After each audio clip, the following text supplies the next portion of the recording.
News and views ആരംഭിക്കുകയാണ്. തൃശൂർ പൂരം അലങ്കോലമാക്കാൻ നടന്ന ശ്രമങ്ങളിൽ സമഗ്ര അന്വേഷണം സർക്കാർ പ്രഖ്യാപിച്ചു.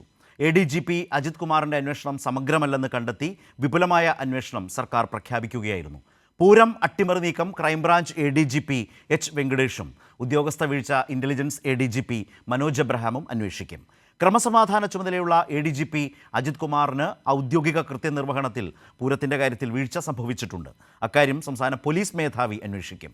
പൂരം അലങ്കോലമാക്കാൻ സംഘപരിവാർ നടത്തിയ ഇടപെടലുകളും അന്വേഷണ പരിധിയിലുണ്ടെന്ന് മുഖ്യമന്ത്രി പറഞ്ഞു. ദി ഹിന്ദു അഭിമുഖത്തിനായി മുഖ്യമന്ത്രിയോ സർക്കാരോ ഒരു PR ഏജൻസിയെയും ചുമതലപ്പെടുത്തിയിട്ടില്ലെന്നും മുഖ്യമന്ത്രി വിശദീകരിച്ചു. പറയാത്ത കാര്യങ്ങൾ പത്രം പ്രസിദ്ധീകരിച്ചു. ഹിന്ദു ഖേദം പ്രകടിപ്പിച്ചത് മാന്യമായ നിലപാടാണ്. ശശിക്കെതിരായ അൻവറിൻ്റെ ആരോപണങ്ങളെ അവജ്ഞയോടെ തള്ളിക്കളയുന്നുവെന്നും മുഖ്യമന്ത്രി വാർത്താസമ്മേളനത്തിൽ വ്യക്തമാക്കി.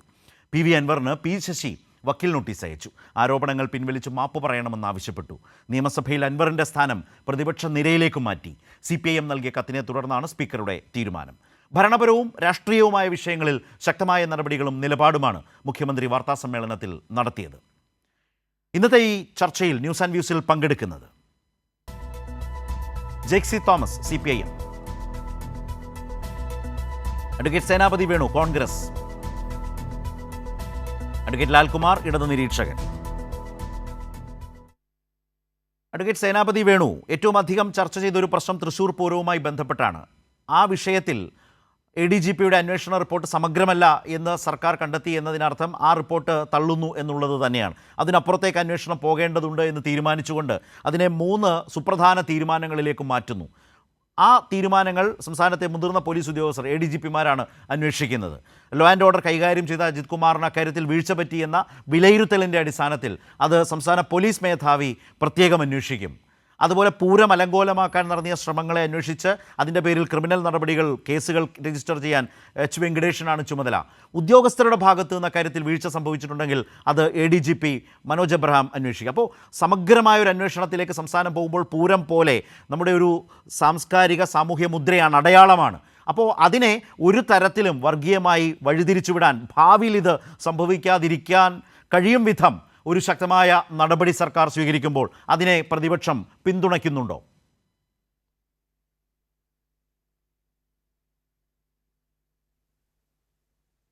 ചോദ്യം എന്നോടാണോ? അതെ അതെ,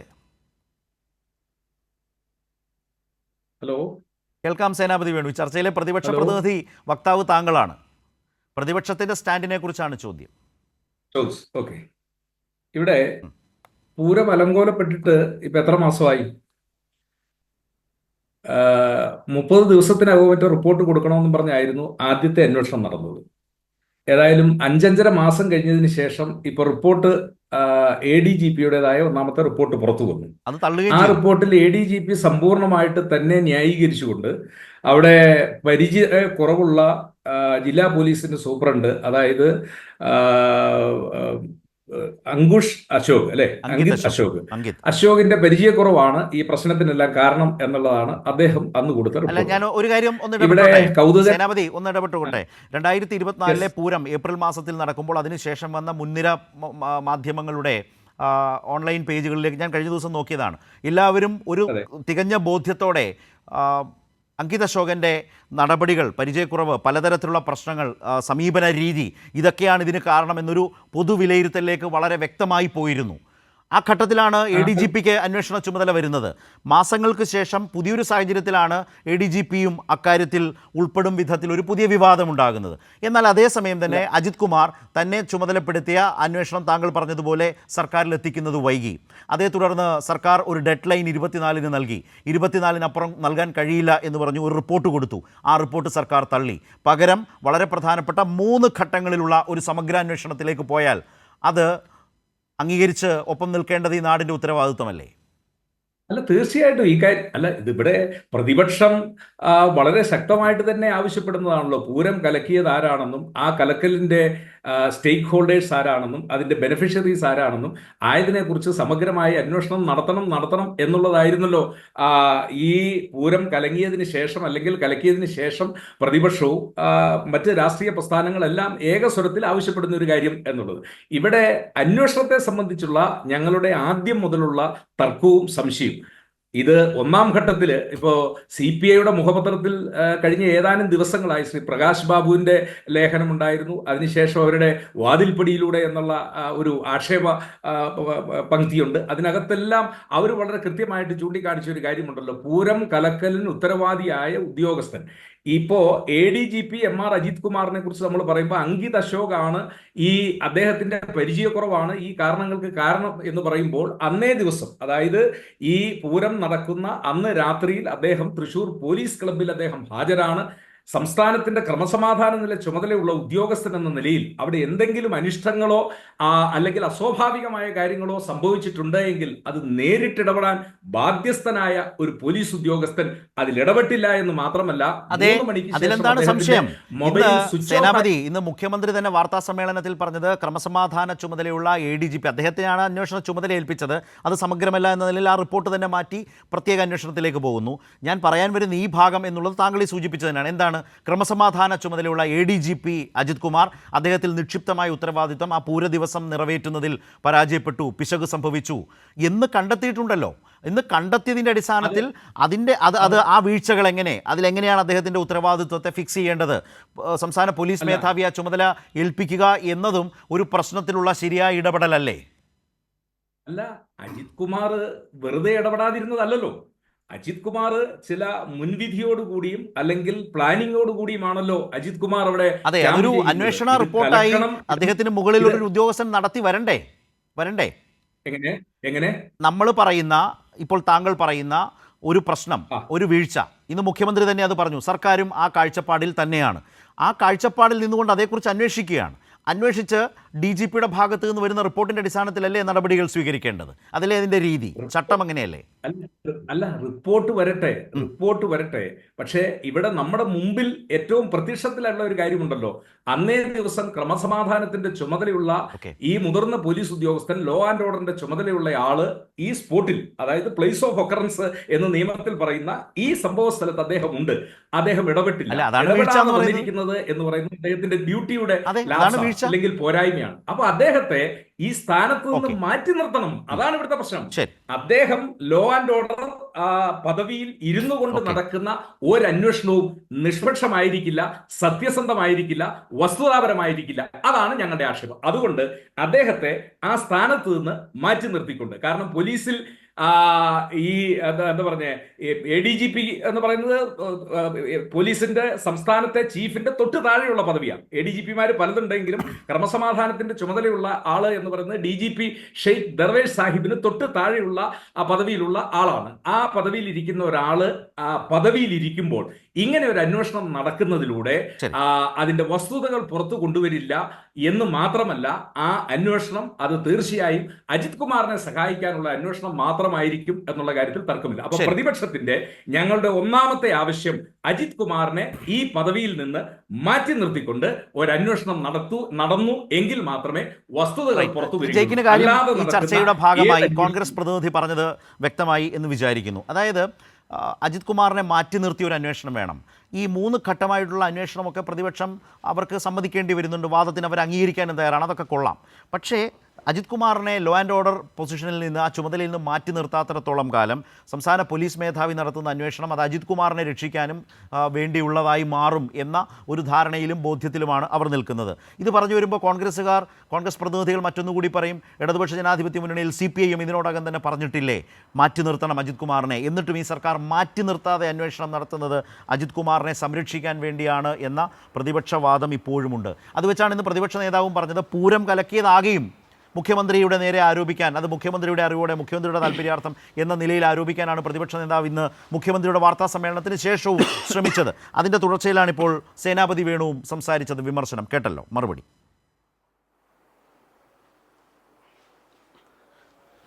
ഇല്ല, കോൺഗ്രസ് നേതാവിൻ്റെ പൂർണ്ണമായ വാദങ്ങൾ കേട്ടില്ലെങ്കിലും അങ്ങയുടെ ചോദ്യത്തിൽ നിന്ന് അതിലെ പ്രസക്ത ഭാഗങ്ങൾ എന്താണെന്നുള്ളത് എനിക്ക് മനസ്സിലായി.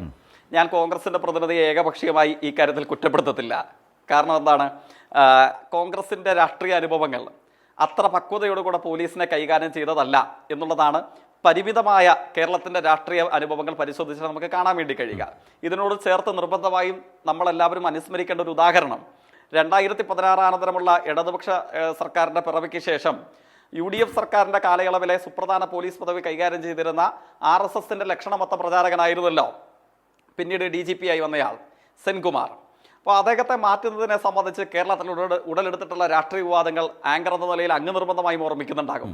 കേരളത്തിന്റെ നിയമസഭയിൽ RSSന്റെ പ്രചാരകനായി മാറിക്കഴിഞ്ഞു എന്ന് അദ്ദേഹം ഇപ്പൊ നിങ്ങളുടെ കൂട്ടത്തിലില്ല, അദ്ദേഹം മറ്റൊരു കൂട്ടത്തിലാണ് എന്ന് മുഖ്യമന്ത്രിയുടെ പ്രതികരണത്തിന് ശേഷവും ആ RSSന്റെ പ്രചാരകനെ കേരള പോലീസിന്റെ തലപ്പത്ത് പ്രതിഷ്ഠിച്ചേ അടങ്ങൂ എന്ന് പ്രഖ്യാപിച്ച് നിയമയുദ്ധം നടത്തി, രാഷ്ട്രീയ സമരം നടത്തി. അദ്ദേഹത്തിന് താൽക്കാലികമായൊരു നേട്ടം കോടതി ഉത്തരവിന്റെ ഭാഗമായി ലഭിച്ചപ്പോൾ അതിൽ ആഹ്ലാദിച്ചുകൊണ്ട് ലക്ഷണമൊത്ത RSSന്റെ പ്രചാരകനായി സ്വയം സാക്ഷ്യപ്പെടുത്തുകയും അതിനോടകം രൂപാന്തരപ്പെടുകയും ചെയ്ത ഒരു മാന്യൻ കേരള പോലീസിന്റെ തലപ്പത്തേക്ക് താൽക്കാലികമായി വന്നപ്പോൾ തന്നെ അതിൽ ആഹ്ലാദിക്കുകയും ലഡു വിതരണം ചെയ്യുകയും അതിൽ ഇടതുമുന്നണി ഗവൺമെന്റിനെയും മുഖ്യമന്ത്രിയെയും അപഹസിച്ച് സന്തോഷിക്കുകയും ചെയ്തവരാണ് ഈ കൂട്ടർ. അപ്പോൾ ഇവരുടെ രാഷ്ട്രീയ പക്വത എന്തുമാത്രം ഉണ്ട് എന്ന് ഇപ്പോൾ മാത്രമല്ല ആ സമയത്ത് നമുക്ക് ബോധ്യപ്പെട്ടിട്ടുള്ളതാണ്. ADGP തെറ്റായ ഒരു കാര്യം ചെയ്തിട്ടുണ്ടെങ്കിൽ ആ തെറ്റിനെ സംരക്ഷിക്കുന്ന ഗവൺമെന്റ് അല്ല ഈ ഗവൺമെന്റ് എന്നുള്ളത് കാൽപ്പനികമായി പറയുന്ന ഒരു വാചകമല്ല, ഏതെങ്കിലും ഒരു മൈതാനത്ത് നടത്തുന്ന ഒരു പൊതുയോഗ പ്രഭാഷണത്തിൽ ഉപയോഗിക്കുന്ന ഒരു വരിയുമല്ല. കാരണം എന്താണ്? സമീപത്ത് കേരളത്തിലെ പോലീസ് സേനയിൽ ഉണ്ടായിട്ടുള്ള ഏത് അനുഭവം നിങ്ങൾ എടുത്ത് പരിശോധിച്ച് നോക്ക്. ഏതനുഭവം? പോലീസിലെ പുഴുക്കുത്തുകൾക്കെതിരെ ഐക്യ കേരളത്തിന്റെ ചരിത്രത്തിൽ ആദ്യമായി 108 പോലീസുകാരെ തൊപ്പി ഊരി വെച്ച് പിരിച്ചുവിട്ട മുഖ്യമന്ത്രിയും സർക്കാരുമാണ് ഇപ്പോൾ കേരളം ഭരിക്കുന്നത്. ചെറിയ പോലീസ് ഉദ്യോഗസ്ഥരൊന്നും അല്ല കേട്ടോ കോൺഗ്രസ് പ്രതിനിധി. അവരെ ഒന്നും തിരികെ പോലീസ് സേനയുടെ ഭാഗമായി ചേർത്ത് പിടിച്ച് സംരക്ഷിക്കുന്ന അനുഭവം ഉണ്ടായിട്ടില്ല. മാപ്പർഹിക്കാത്ത കൊടും ക്രൂരത തെറ്റായി കേരള പോലീസ് ചെയ്തിട്ടുണ്ടെങ്കിൽ DYSP റാങ്ക് ഉൾപ്പെടെയുള്ള 108 പേർക്കാണ് ഇന്ന് തൊപ്പി ഊരി വെച്ച് വീട്ടിൽ പോയിരുന്നു ഇപ്പോഴത്തെ ഈ ചർച്ച കാണേണ്ട ഗതികേട് ഉണ്ടായിട്ടുള്ളത്. എന്തുകൊണ്ടാണ്?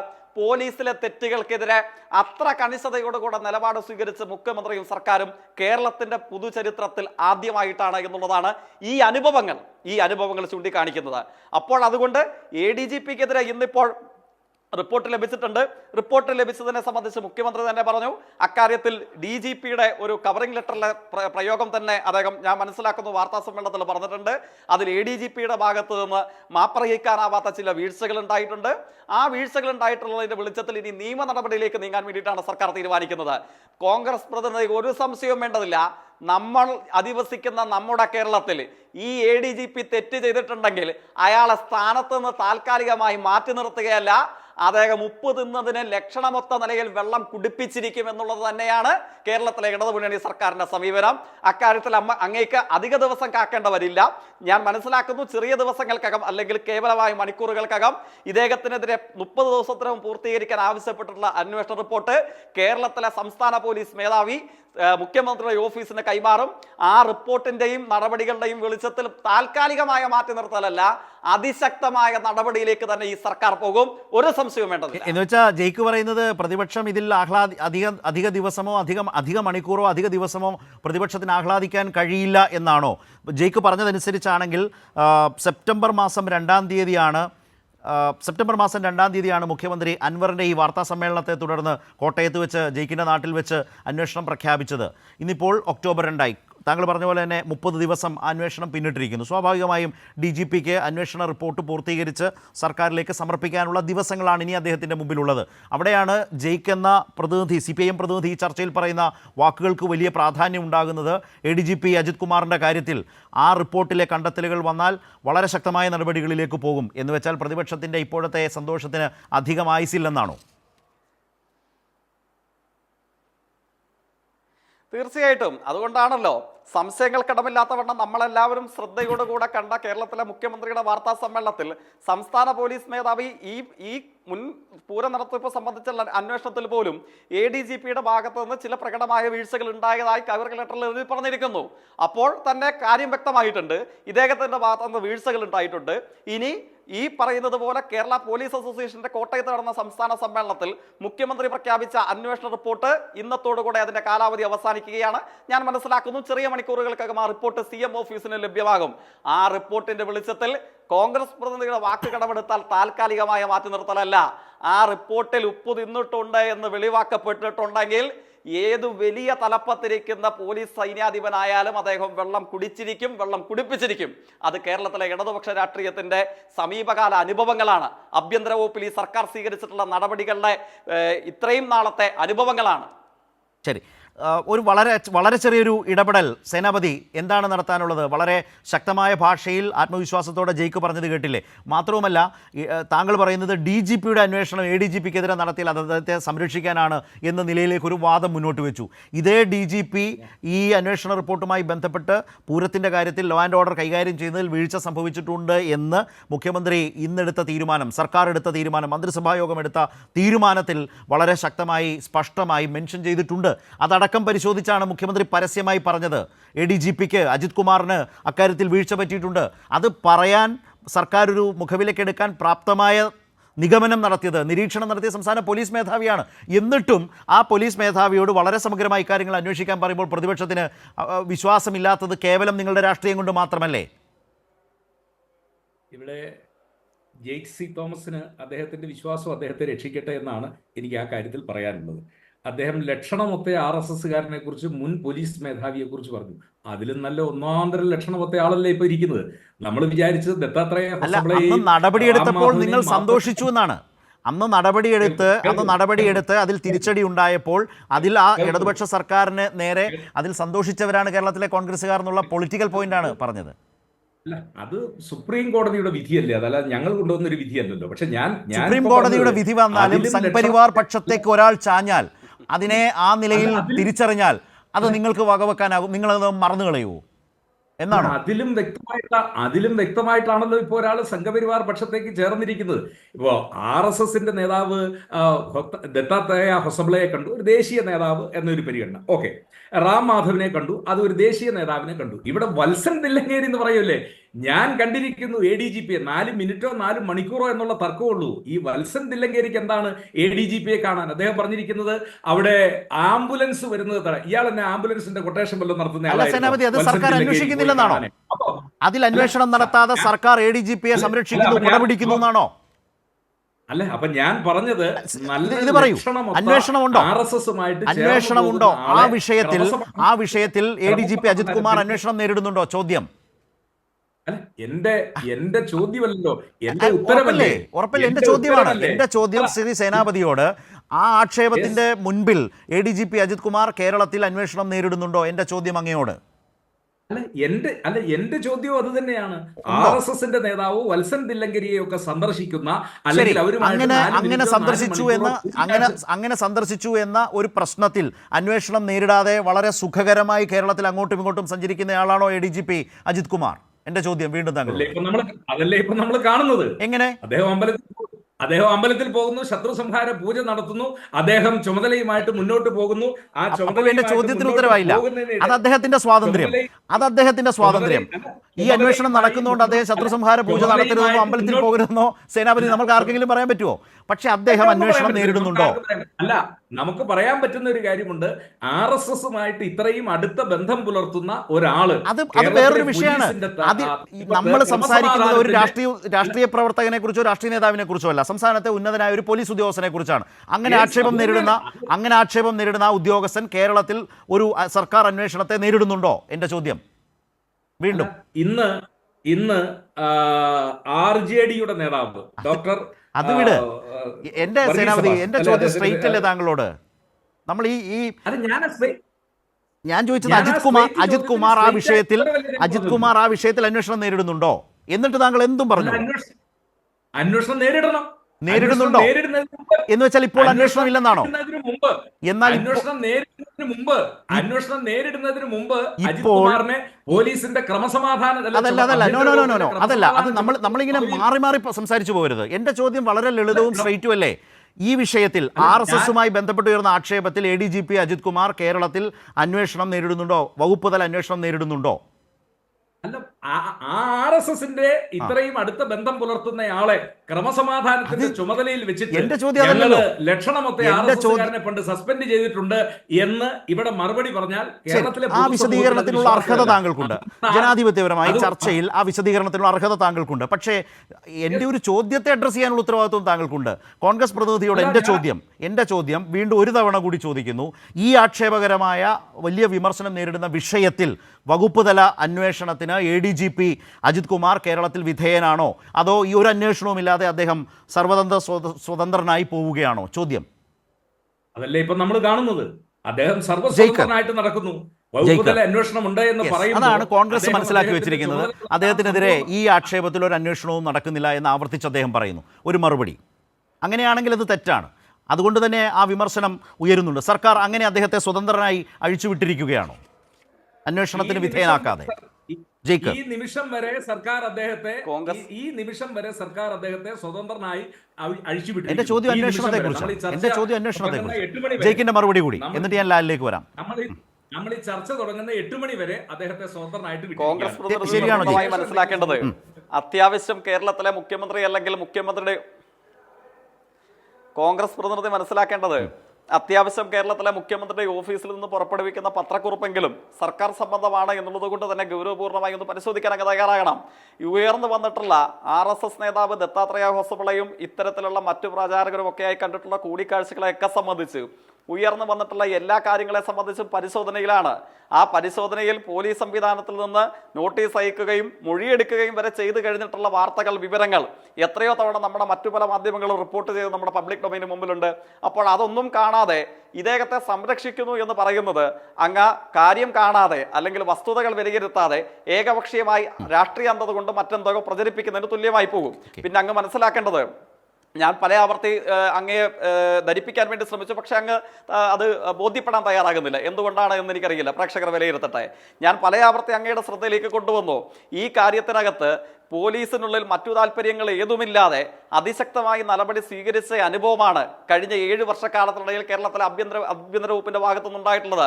അങ്ങയുടെ അനുഭവത്തിൽ ഒന്ന് ചൂണ്ടിക്കാണിക്കാവോ?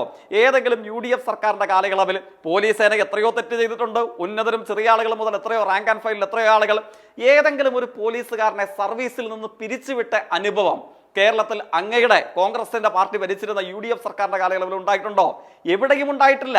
മറിച്ച് നിങ്ങൾ എന്താണ് ചെയ്തിട്ടുള്ളത്? നിങ്ങൾ ചെയ്ത 2-3 കാര്യങ്ങൾ കൂടെ ഞാൻ പറഞ്ഞുതരാം. ഞാനത് പറയാമെന്നല്ല, പക്ഷേ ഈ ആരോപണം ഇങ്ങോട്ട് വെച്ചാൽ, ഈ പച്ചക്കള്ള അങ്ങ് പ്രചരിപ്പിക്കാൻ ശ്രമിച്ചാൽ എങ്ങനെ പറയാതിരിക്കുക?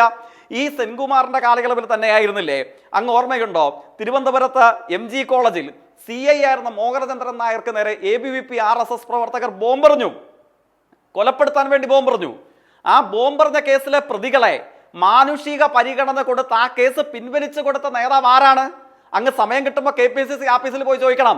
CIയെ ബോംബെറിഞ്ഞ് കൊല്ലാൻ ശ്രമിച്ച RSS കേസിലെ പ്രതികളെ, RSSകാരായ പ്രതികളെ വായിലേക്ക് പാലൊഴിച്ചു കൊടുത്ത് പോട്ട മക്കളെ, കുഴപ്പമില്ല, മാനുഷിക പരിഗണന നൽകി നിങ്ങൾ പൊക്കോ എന്ന് പറഞ്ഞ മുഖ്യമന്ത്രിയും നേതാവും ആരാണെന്ന് കോൺഗ്രസ് പ്രതിനിധി ഓഫീസിൽ പോയി ചോദിക്കണം. അവർ പറഞ്ഞു തരും. അശോക് സിംഗാൾ എന്ന അഖില ലോക വർഗീയവാദി കേരളത്തിൽ വന്ന് പ്രസംഗിച്ചു, വർഗീയ കലാപം സൃഷ്ടിക്കാൻ ശ്രമിച്ചു. അശോക് സിംഗാൾ എന്ന അഖില ലോക RSSകാരന്റെ മുമ്പിൽ സാഷ്ടാംഗ പ്രണാമത്തോടുകൂടെ വർഗീയ കലാപം ഉണ്ടാക്കാൻ നടത്തിയ പ്രഭാഷണത്തിന്റെ പേരിൽ എടുത്ത കേസ് പിൻവലിച്ചു കൊടുത്ത നേതാവാരാ? കൊടുത്ത പാർട്ടിയാരാ? അങ്ങ് പോയി പരിശോധിക്കണം ഏതൊക്കെ ആരുടെ കാലയളവിലായിരുന്നുവെന്ന്. ഇതാ കാലമല്ല. മാറാട് കലാപത്തിലേക്ക് എത്തിയപ്പോൾ ഒരു മുഖ്യമന്ത്രിയെയും അദ്ദേഹത്തിന്റെ കൂടെ വന്ന അനുചരനായ മറ്റൊരു ജനപ്രതിനിധിയെയും മതം നോക്കി തടഞ്ഞെടുത്ത് നിന്ന് തിരിച്ചു പോന്നു. ആരാ തിരിച്ചു പോകുന്നത്? 55,000-ഓളം വരുന്ന സേനയുടെ തലവനായ കേരളത്തിലെ ആഭ്യന്തരമന്ത്രിയാ തിരിച്ചു പോകുന്നത്. അങ്ങോട്ടേക്ക് നടന്നു കയറി ചെന്ന മനുഷ്യൻ ഇന്നത്തെ മുഖ്യമന്ത്രിയാണ്. അന്നത്തെ പ്രതിപക്ഷ നേതാവായിരുന്ന സഖാ VS ഉണ്ടായിരുന്നു. ഇതൊക്കെ നിങ്ങൾ ഓർമ്മിപ്പിക്കണം. കാരണം ഈ ഇരുവർഗീയതകൾക്ക് മുമ്പിൽ പോപ്പുലർ ഫ്രണ്ടുകാരുടെയും RSSകാരുടെയും ഊരിപ്പിടിച്ച കടാരകൾക്ക് മുന്നിലൂടെയാണെന്ന് കമ്മ്യൂണിസ്റ്റുകാർക്ക് പോകേണ്ടതായി വന്നത്. അന്ന് പറഞ്ഞയച്ചു. ആ കടാരമുന കണ്ടപ്പോൾ തിരിച്ചു പോന്നു കോൺഗ്രസിന്റെ നേതാവായ മുഖ്യമന്ത്രിയും അനുചര സംഘവും. അപ്പൊ ഇതൊന്നും ഞാൻ പറയാൻ വേണ്ടിയിരുന്നതല്ല. ഇതാണ് വർഗീയതയുടെ മുമ്പിൽ പോലീസ് ആവട്ടെ സർക്കാരാവട്ടെ NDF എന്നും RSS എന്നും കേട്ടപ്പോൾ സമരസപ്പെട്ട മുട്ടിലിഴഞ്ഞ അനുഭവമാണ് നിങ്ങൾക്കുള്ളത്. അതുകൊണ്ടാണ് എന്ത് ചെയ്യുന്നത്? കേരളത്തിലെ മുസ്ലിങ്ങളെയും കമ്മ്യൂണിസ്റ്റുകാരെയും ക്രിസ്ത്യാനികളെയും കൊന്നുകളയണമെന്ന് പുസ്തകം എഴുതി വെച്ച ഗുരുജി ഗോൾവൽക്കറെ കാണുമ്പോൾ നിങ്ങളുടെ പ്രതിപക്ഷ നേതാവ് പോയി മുട്ടിലഴയും, വിളക്ക് കൊളുത്തും, സാഷ്ടാംഗ പ്രണാമം നടത്തും. ഈ വർഗീയത പ്രചരിപ്പിക്കാനും കേരളത്തെ തകർക്കാനും കലാപഭൂമിയാക്കാനും ശ്രമിക്കുന്ന RSSന്റെ ശാഖയ്ക്ക് കമ്മ്യൂണിസ്റ്റുകാരിൽ നിന്ന് ആക്രമണം നേരിടേണ്ട വരുമെന്ന് പറയുമ്പോൾ KPCC പ്രസിഡന്റ് ഉടുപ്പൂരി വെച്ചിട്ട് കാവൽ നായെ അനുസ്മരിപ്പിക്കുന്ന വിധേയത്വത്തോടു കൂടെ പോയി RSSന്റെ ശാഖയ്ക്ക് കാവൽ നിന്നു. എന്നിട്ടത് പ്രസംഗിക്കുക. നിങ്ങൾ ഖേദം പ്രകടിപ്പിച്ചോ? കുറ്റമേറ്റ് പറഞ്ഞോ? നിങ്ങളാണ് എന്നിട്ട് എന്ത് പറയുന്നത്? 1 കോടി രൂപ വിലയിട്ട കേരളത്തിന്റെ മുഖ്യമന്ത്രിയും അദ്ദേഹത്തിന്റെ രാഷ്ട്രീയവും RSSനോട് ഒത്തിരിക്കുന്നു. പച്ചക്കള്ളമാണ്. കയ്യിൽ വെച്ചാൽ മതി.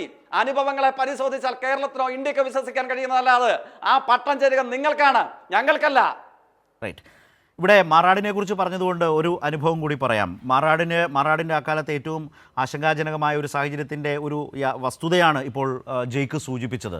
അന്ന് അത്തരം വെല്ലുവിളികളും തടയാൻ ശ്രമിച്ചപ്പോൾ അതിനെ കൂസാതെ അവിടേക്ക് പോയ അന്നത്തെ CPM പാർട്ടി സെക്രട്ടറിയാണ്, കേരളത്തിൻ്റെ മുഖ്യമന്ത്രി അടക്കം തടയുന്ന സാഹചര്യം, മറ്റൊരു പ്രധാനപ്പെട്ട മന്ത്രിയെയും. അത് ജയ്ക്ക് പറഞ്ഞത് നമ്മുടെ രാഷ്ട്രീയ ചരിത്രത്തിൻ്റെ അനുഭവത്തിലുള്ള ഒരു വസ്തുതയാണ്. ഞാൻ പറയാൻ വരുന്നത് മറ്റൊന്നാണ്.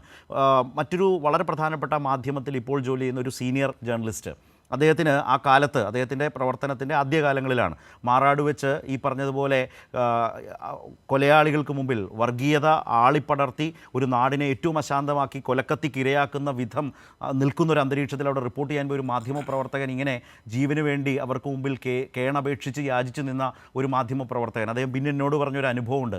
അന്ന് ആ സംഭവം ഉണ്ടായിക്കഴിഞ്ഞ് ജീവൻ തിരിച്ചു കിട്ടി അവിടെ നിന്ന് പുറത്തേക്ക് വരുമ്പോൾ അദ്ദേഹത്തിന് ആദ്യം വരുന്നൊരു ഫോൺ കോൾ അത് പിണറായി വിജയൻ്റേതായിരുന്നു. ആ സുഹൃത്ത് പറഞ്ഞൊരു കാര്യമുണ്ട്, അദ്ദേഹത്തിൻ്റെ കയ്യിൽ പിണറായി വിജയൻ്റെ നമ്പർ അതിനു മുമ്പുമില്ല പിന്നീടുമില്ല, അല്ലെങ്കിൽ അവർ തമ്മിൽ അങ്ങനെ പരിചയമില്ല. പക്ഷേ അവിടെ അങ്ങനെ ഒരു അപകടകരമായ സാഹചര്യം ഒരു മാധ്യമപ്രവർത്തകൻ നേരിട്ടു എന്നറിയുമ്പോൾ അവിടേക്ക് അദ്ദേഹത്തെ തേടി ഒരു കോൾ വന്നു എന്ന നിലയിൽ പറഞ്ഞ ആ ഒരു അനുഭവം സമീപകാലത്ത് ഞങ്ങളൊക്കെ തമ്മിൽ സംസാരിച്ചപ്പോൾ പങ്കുവെച്ചതുകൂടി സ്വാഭാവികമായി ഇത് കേട്ടപ്പോൾ പറയണം എന്ന് തോന്നിയതുകൊണ്ട് പറഞ്ഞു എന്ന് മാത്രം. ഞാൻ അഡ്വക്കേറ്റ് ലാൽകുമാറിലേക്ക് വരികയാണ്. ലാൽ, മുഖ്യമന്ത്രിയുടെ വാർത്താ സമ്മേളനം പൂർവ്വമായി ബന്ധപ്പെട്ട നടപടികൾ DGPയുടെ തന്നെ കവറിംഗ് ലെറ്റർ, ഞാൻ ജയ്ക്ക് പറഞ്ഞതിനെയാണ് ഉദാഹരിക്കുക, കവറിംഗ് ലെറ്റർ വെച്ചാണ് ലോ ആൻഡ് ഓർഡർ ചാർജുള്ള ADGPക്ക് അക്കാര്യത്തിൽ വീഴ്ച പറ്റി, മാത്രമല്ല ആ അജിത് കുമാറിൻ്റെ റിപ്പോർട്ടാകെയും സമഗ്രമല്ല എന്ന് കണ്ടുകൊണ്ടാണ് 3 പ്രത്യേകതരം വളരെ ശക്തമായ 3 തലങ്ങളിലുള്ള അന്വേഷണത്തിനും ഇന്ന് തീരുമാനം വന്നിട്ടുള്ളത്. അതിനുശേഷവും പ്രതിപക്ഷ നേതാവ് പറയുന്നത് പൂരം കലക്കിയത് മുഖ്യമന്ത്രിക്ക് വേണ്ടിയാണ് അല്ലെങ്കിൽ മുഖ്യമന്ത്രിയാണ് എന്ന തരത്തിൽ പറയുന്നു. ഇവിടെ ഈ അതിൻ്റെ ചുവട് പിടിച്ചുകൊണ്ട് കോൺഗ്രസ് പ്രതിനിധി ഈ ചർച്ചയിലും ആ നിലപാട് ആവർത്തിക്കാൻ ശ്രമിക്കുന്നുണ്ട്. ജയ്ക്കാകട്ടെ പോലീസിലെ പുഴുക്കുത്തുകളെ സംബന്ധിച്ച് UDFും LDFും എടുത്തിട്ടുള്ള നടപടികളെ സംബന്ധിച്ച് താരതമ്യം ചെയ്യുന്നു. ഇങ്ങനെ വസ്തുതകളിലേക്ക് ഇറങ്ങി മുന്നോട്ട് പോയി ഒരു പരിശോധന നടത്തിയാൽ എത്രമാത്രം UDFന്, പ്രതിപക്ഷ നേതാവിന് LDF സർക്കാരിനെ വിമർശിക്കാൻ ശേഷിയുണ്ടാകും? പ്രതിപക്ഷ നേതാവ് ഇന്ന് മുഖ്യമന്ത്രിയുടെ വാർത്താ സമ്മേളനത്തിന് ശേഷവും ഈ വിഷയത്തിൽ എടുക്കുന്ന നിലപാട്, തൃശ്ശൂർ പൂരവുമായി ബന്ധപ്പെട്ട അന്വേഷണങ്ങളുടെ ഈ ഘട്ടത്തിലെടുക്കുന്ന നിലപാട് വസ്തുനിഷ്ഠമാണോ, ശരിയായിട്ടുള്ളതാണോ? ലാൽ എങ്ങനെ കാണുന്നു?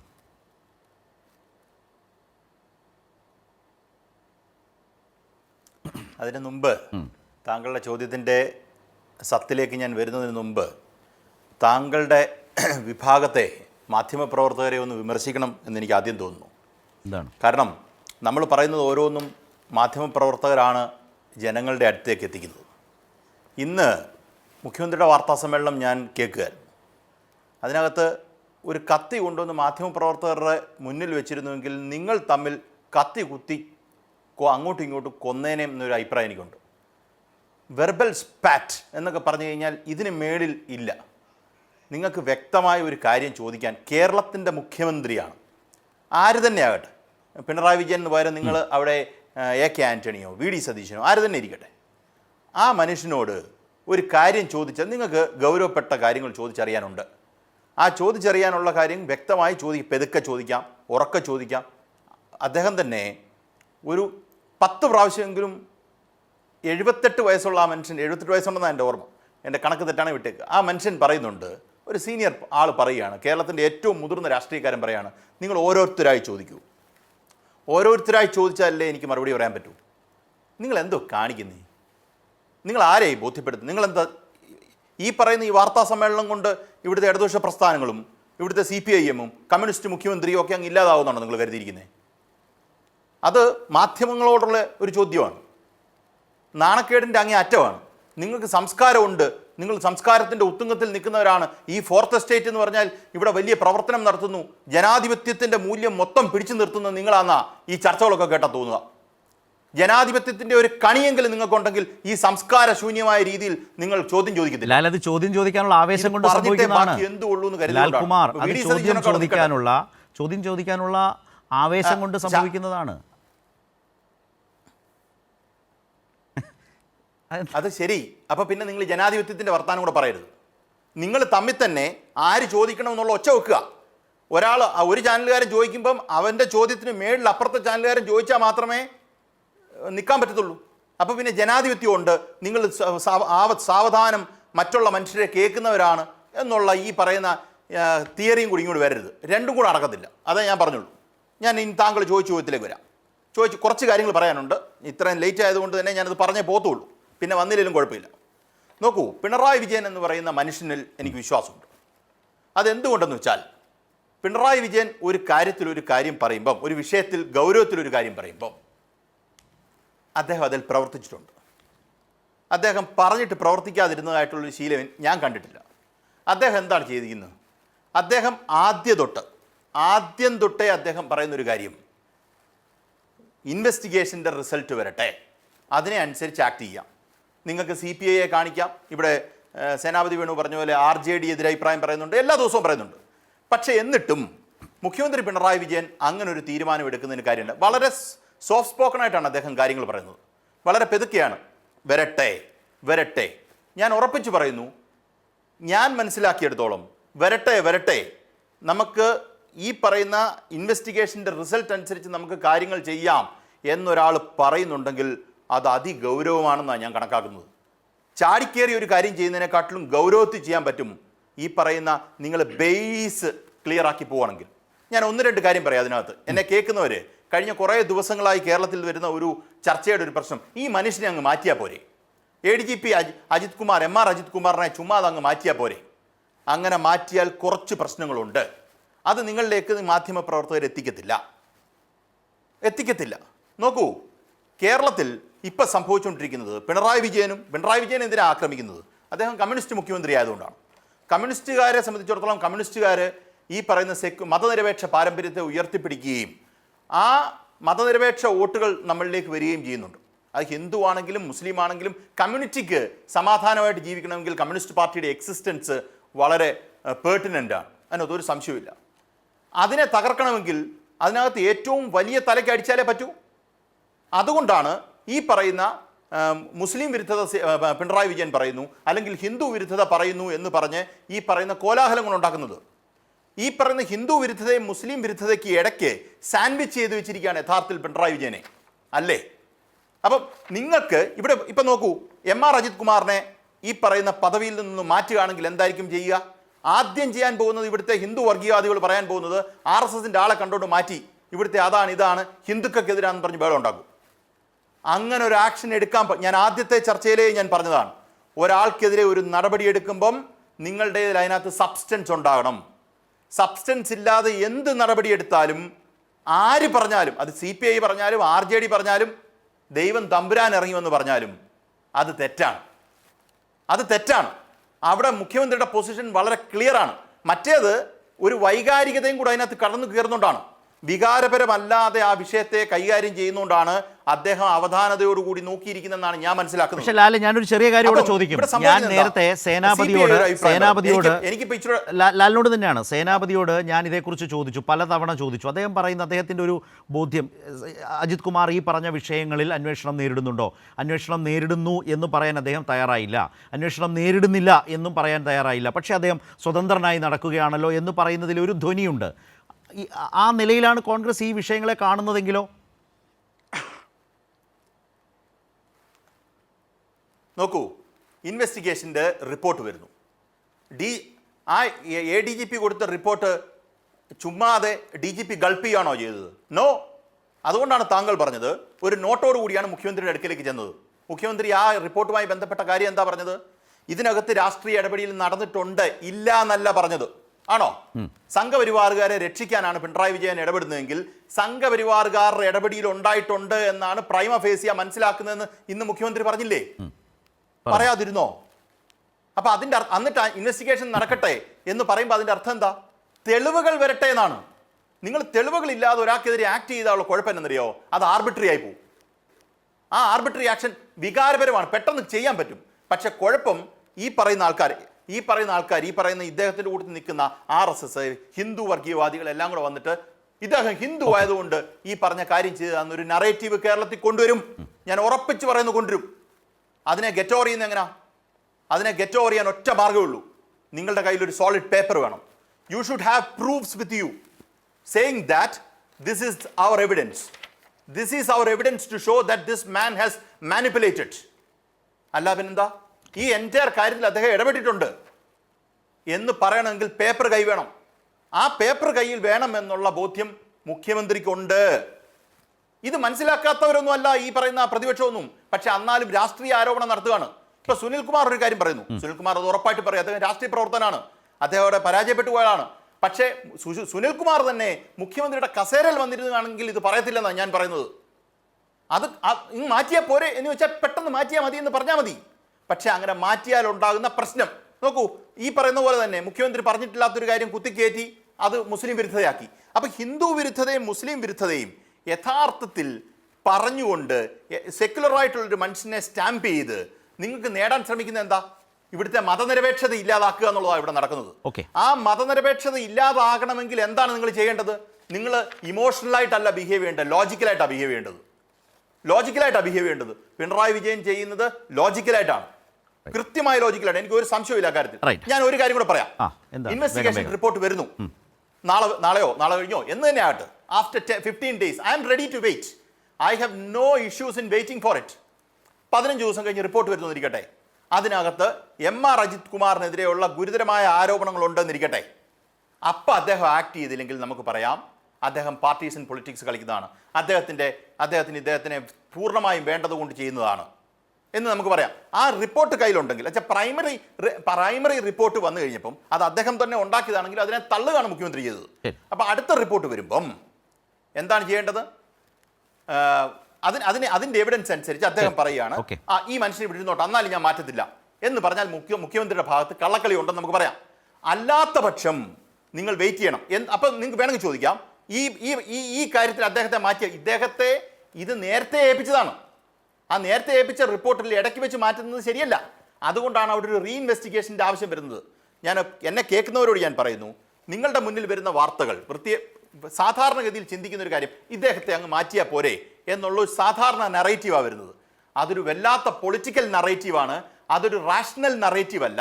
ഒരു മുഖ്യമന്ത്രി എന്ന പദവിയിൽ ഒരു കോൺസ്റ്റിറ്റ്യൂഷണൽ പോസ്റ്റിൽ ഇരിക്കുന്ന ഒരാളെ സംബന്ധിച്ചിടത്തോളം നമ്മുടെ കൂട്ടത്തിൽ നിൽക്കുന്ന ആൾക്കാർ പോലും എതിർത്താൽ പോലും അവിടെ ഇമ്പാർഷ്യാലിറ്റി കാണിക്കേണ്ടതായിട്ടുണ്ട്. ആ ഇമ്പാർഷ്യാലിറ്റി കാണിച്ചില്ലെങ്കിൽ അതിനകത്ത് ദൂരവ്യാപകമായ അപകടം സമൂഹത്തിന്റെ സോഷ്യൽ ഫാബ്രിക്കിലുണ്ടാകും. വർഗീയത കളിക്കാതിരിക്കാനുള്ള എല്ലാ അന്തരീക്ഷം അതാണ് ലാൽകുമാർ അതിനെ കാണുന്നത് ആ വിധത്തിലാണ്. അതായത് മുഖ്യമന്ത്രി അതിനെ വളരെ സൂക്ഷ്മതയോടെ കണ്ടുകൊണ്ട് തന്നെ നടപടികൾ പൂർണ്ണമായും പാലിച്ചുകൊണ്ട് തന്നെ ധൃതി കാണിക്കാതെ ഏറ്റവും ശക്തവും വ്യക്തവുമായ നടപടികളിലേക്ക് കൊണ്ടുപോകുന്നു. അതിനനുസരിച്ചുള്ള അന്വേഷണവും കാര്യങ്ങളും മുന്നോട്ട് പോകുന്നു. ഇവിടെ ശ്രീ സേനാപതി വേണു, ഇവിടെ ഒരു പ്രധാനപ്പെട്ട കാര്യം, ഇതെല്ലാം മുഖ്യമന്ത്രി ഈ കാര്യങ്ങളൊക്കെ പ്രഖ്യാപിച്ചതിന് ശേഷവും പ്രതിപക്ഷ നേതാവ് മുഖ്യമന്ത്രിയാണ് പൂരം കലക്കിയത്, മുഖ്യമന്ത്രിയുടെ അറിവോടെയാണ് എന്ന തരത്തിൽ പറയുമ്പോൾ പക്ഷേ അത് നിങ്ങൾക്ക് തന്നെ പ്രാഥമികമായി ജനങ്ങളോട് ബോധ്യപ്പെടുത്താൻ കഴിയാത്ത നിലയിലാണ്. കാരണം അതിന് നിങ്ങൾ ഉദാഹരിക്കുന്നത് ADGP ആണ്. ആ ADGP 2 തലത്തിൽ പിശകുകൾ ചെയ്തു എന്ന നിലയിൽ നിൽക്കുകയാണ് അദ്ദേഹത്തിൻ്റെ ഡ്യൂട്ടി നിർവഹിക്കുന്നതിൽ. രണ്ടാമത്തെ കാര്യം, അദ്ദേഹത്തിൻ്റെ ആ റിപ്പോർട്ട് തള്ളുന്നു. ആ റിപ്പോർട്ട് തള്ളുമ്പോൾ യുക്തി വെച്ച് സംസാരിച്ചാൽ നമുക്കൊന്നുകൂടി കാണാം. കാരണം കൊടുത്ത സമയക്രമത്തിനകത്തൊന്നും പൂർത്തീകരിക്കാതെ ഏറ്റവും ഒടുവിൽ കൊടുക്കേണ്ടി വന്നതുപോലത്തെ സാഹചര്യങ്ങളുമൊന്നും സർക്കാർ ഉൾക്കൊണ്ടിട്ടില്ല, അംഗീകരിച്ചിട്ടില്ല എന്ന് വേണമെങ്കിൽ യുക്തിസഹമായി ആലോചിച്ചാൽ ഇതിൽ കാണുന്നു. അതിനെ സംബന്ധിച്ച് നമ്മുടെ മുമ്പിൽ വ്യക്തതയില്ല. പക്ഷേ ഞാൻ പറയുന്നൊരു കാര്യം, അപ്പോൾ ഓരോ തരത്തിലും ADGPയുടെ നടപടികളിലുള്ള ഇതുവരെ വന്ന വിവരങ്ങളിലുള്ള പെശകുകൾ ചൂണ്ടിക്കാട്ടുന്നു. പക്ഷേ അപ്പോഴും പോലീസ് മേധാവിയുടെ ഇപ്പോൾ ഒരു കവറിംഗ് ലെറ്ററാണുള്ളത്, പോലീസ് മേധാവിയുടെ റിപ്പോർട്ട് വരട്ടെ. ഏറ്റവും പ്രധാനപ്പെട്ടത് സമയക്രമം വെച്ചിട്ടാണ് ഈ അന്വേഷണം നടക്കുന്നത്, അല്ലാതെ അനന്തമായി നീളുന്ന വിധത്തിലല്ല. മറ്റൊരു പ്രധാനപ്പെട്ട കാര്യം, ഇനി നടക്കാൻ പോകുന്ന അന്വേഷണത്തിൽ ക്രൈംബ്രാഞ്ച് ADGP വെങ്കടേഷിനോട് പറഞ്ഞിരിക്കുന്നത് ഈ പൂരം അലങ്കോലപ്പെടുത്താൻ നടത്തിയിട്ടുള്ള ആ ശ്രമം നടത്തിയവരെ കണ്ടെത്തണം, തിരിച്ചറിയണം, ക്രിമിനൽ കേസ് എടുക്കണം. അതിൽ സംഘ്പരിവാറിൻ്റെ പങ്കാളിത്തത്തെക്കുറിച്ചും ഈ റിപ്പോർട്ടിൽ പരാമർശമുണ്ട്. ആ പരാമർശത്തിൻ്റെ അടിസ്ഥാനത്തിലുള്ള ശക്തമായ അന്വേഷണമാണ് പോകുന്നത്. അത് തീരുമാനിച്ച മുഖ്യമന്ത്രിയുടെ പേര് പിണറായി വിജയൻ എന്നാണ്. ആ മുഖ്യമന്ത്രിയാണ് നിങ്ങൾ പൂരം കലക്കാൻ അല്ലെങ്കിൽ സംഘ്പരിവാറിൻ്റെ ഏജൻറ്റ് എന്ന നിലയിൽ രാഷ്ട്രീയ താല്പര്യത്തിന് വേണ്ടി ചിത്രീകരിക്കാൻ ശ്രമിക്കുന്നത്. എങ്ങനെ ഒത്തുപോകും? എങ്ങനെ ജനങ്ങൾ നിങ്ങൾ പറയുന്നതിനെ വിശ്വാസത്തിലെടുക്കും? നിങ്ങൾക്ക് തന്നെ അത് ബോധ്യപ്പെടുത്താൻ കഴിയാത്ത വിധം. രണ്ടാമത്തെ കാര്യം, പോലീസിലെ പുഴുക്കുത്തുകളെ സമീപിക്കുന്ന കാര്യത്തിൽ UDF ചെയ്തിട്ടുള്ളതും LDF ചെയ്തിട്ടുള്ളതും DYSP റാങ്കിൽ അടക്കമുള്ള 108 പോലീസുകാരെ ചരിത്രത്തിലാദ്യമായി രാജ്യത്ത് ഇത്തരത്തിൽ പിരിച്ചുവിട്ട സംസ്ഥാനം അത് കേരളമാണ്, അത് പിണറായി സർക്കാരാണ് എന്ന് ജയ്ക്ക് പറഞ്ഞ താരതമ്യവും നമ്മുടെ മുമ്പിലുണ്ട്. സേനാപതിയുടെ ഊഴം. അല്ല, ഞാൻ ജയിക്ക് പറഞ്ഞപ്പം എൻ്റെ എന്താ പറയുക കണക്ഷൻ ഡിസ്കണക്ട് ആയതുകൊണ്ട് ഞാനത് പൂർണ്ണമായിട്ട് കേട്ടില്ല. ജയിക്ക് മതന്യൂനപക്ഷങ്ങളെ സംരക്ഷിച്ചതും മാറാട് കലാപത്തെക്കുറിച്ചൊക്കെ എന്നെ വാദവരാതെ പറഞ്ഞു കേട്ട് കഴിഞ്ഞപ്പോൾ പണ്ട് കുഞ്ഞിരാമൻ പള്ളി സംരക്ഷിക്കാനായിട്ട് തലശ്ശേരി പോയൊരു കഥ ഇങ്ങനെ സ്ഥിരമായിട്ട് നിങ്ങൾ പറയുമായിരുന്നു. കഥയല്ല, കഥയൊക്കെ വസ്തുതയാണ്. നിങ്ങൾ പറഞ്ഞോട്ടെ. വിധേയത്തിൽ അതിൽ കമ്മീഷൻ എനിക്ക് റിപ്പോർട്ടിൽ അത് വിരോധമില്ല. വന്നിട്ടുമുണ്ട്. തലശ്ശേരിയെ അന്ന് അത് വർഗീയ കലാപത്തിന് ജസ്റ്റിസ് വിട്ടുകൊടുക്കാതെ വിധേയത്തിൽ കമ്മീഷനാണ്. അത് പരാമർശിക്കപ്പെട്ടിട്ടുണ്ട്. ഇല്ലെന്നേ, അതൊരു കഥയല്ല. വിധേയത്തിൽ കമ്മീഷൻ റിപ്പോർട്ടിലാന്നേ. റിപ്പോർട്ടൊക്കെ നമ്മൾ പഠിച്ചിട്ടുള്ള വിധേയത്തിൽ കമ്മീഷൻ റിപ്പോർട്ടാണ്. അതിന്റെ അകത്ത് അതെ, കുഞ്ഞിരാമൻ വിധേയത്തിൽ. എന്ന് പറയുന്ന ഒരാളെ കുറിച്ച് ഒരു പരാമർശം പോലും കമ്മീഷന്റെ റിപ്പോർട്ടിൽ ഒരിടത്തുമില്ല. അപ്പൊ നമ്മുടെ വിഷയം അതല്ല. ഞാൻ വിഷയത്തിലേക്ക് കഥയായിട്ടാണോ വരാം. കോൺഗ്രസ് നേതാവ് കാണുന്നത്?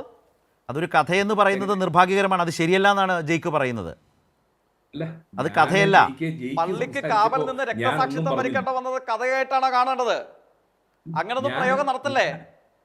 ഞാന് കുഞ്ഞിരാമനെ കുറിച്ചാണ് സംസാരിക്കുന്നത്. അതെ, രക്തസാക്ഷിയാണ്. രക്തസാക്ഷിത്വത്തെ കുറിച്ച് നിങ്ങൾ വാദോരാതെ കേരളത്തിൽ സംസാരിച്ചു കൊണ്ടിരിക്കുന്നു. കുഞ്ഞിരാമന്റേത് പള്ളി സംരക്ഷിക്കാൻ പോയ ഒരു രക്തസാക്ഷിത്വമല്ല, കള്ളുഷാപ്പിൽ കത്തിക്കുത്തുണ്ടായി മരിച്ചതാണ് എന്നുള്ളത് കേരളത്തിലെ പൊതുസമൂഹത്തിന് മുഴുവൻ അറിയാമല്ലോ. പിന്നെ ജയിക്ക് ഇതിനെ കുറിച്ച് വാചാലമായിട്ടൊന്നും പറഞ്ഞ് അങ്ങനെ വലിയ ബോധവൽക്കരണം ഒന്നും നടത്തണ്ട. ഞാൻ അത് ഡോക്ടർ കോൺഗ്രസ് ഓഫീസിൽ പോയി പറഞ്ഞാൽ മതി, ഇവിടെ വന്ന് പറയണ്ട.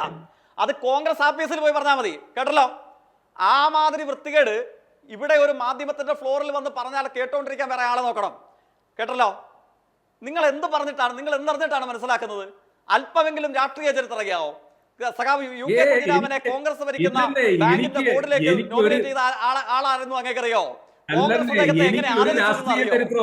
ഒന്നും അറിയാതെ നിയമസഭയിലെ അധമമായ ഒരു പ്രസംഗം നടത്തി എടുത്തു വെച്ചിട്ട് അങ്ങ് ഇങ്ങനെ വന്ന് സംസാരിക്കല്ലേ? എനിക്ക് ഒരു രാഷ്ട്രീയ ചരിത്രവും അറിയത്തില്ല എന്നല്ലേ ലാല് പറയുന്നത്. ലാല് ശ്രീ എം മണിയോട് CPM അതൊന്നുമല്ല സേനാപതി തലശ്ശേരിയിൽ ആ പള്ളി സംരക്ഷണത്തിന് വേണ്ടിയുള്ള വലിയ പോരാട്ടം. അതല്ല, ഈ മാതിരി വൃത്തികേട് ആരെ കുറിച്ചും പറയാൻ പാടില്ല. അല്ല, അതൊക്കെ അല്ല, ഞാൻ പറഞ്ഞില്ലേ, നിങ്ങൾക്ക് വസ്തുതകൾ പറയുമ്പോൾ നിങ്ങൾക്ക് അത് വൃത്തികേടായിട്ട് തോന്നും. നിങ്ങൾ വൃത്തികേടായിട്ട് തോന്നിക്കോട്ടെ. ഒരു ഫ്ലോറിൽ നമ്മൾ ചർച്ച ചെയ്യുമ്പോൾ അല്ലെങ്കിൽ സേനാപതിയോട് ചോദ്യം.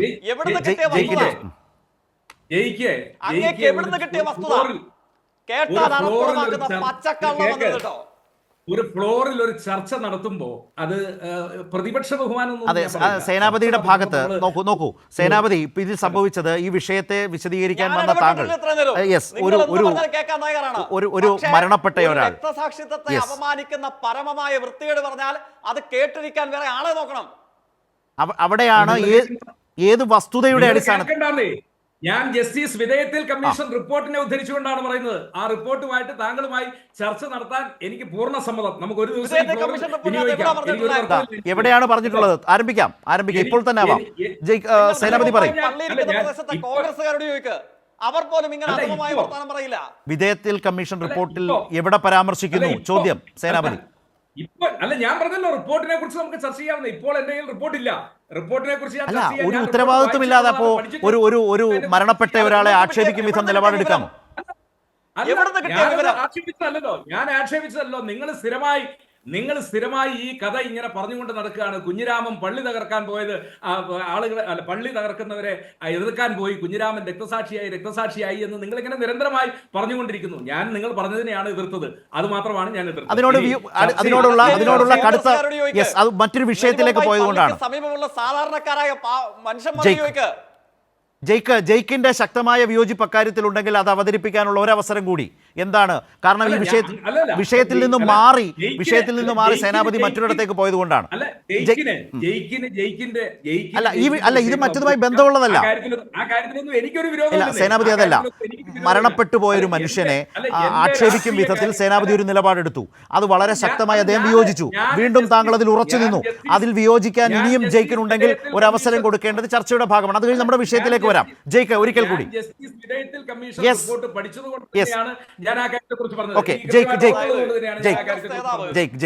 എങ്ങനെ ഒരു ജനാധിപത്യപരമായി നടത്തപ്പെടുന്ന ഒരു സംവാദത്തിൽ എങ്ങനെ അധമനായി മാറാം, എങ്ങനെ ഒരു ചർച്ചയെ തന്നെ അധമമായ രാഷ്ട്രീയത്തിന്റെ പ്രചരണ വേദിയാക്കാം എന്നുള്ളതിന്റെ നേരുദാഹരണമാണ്.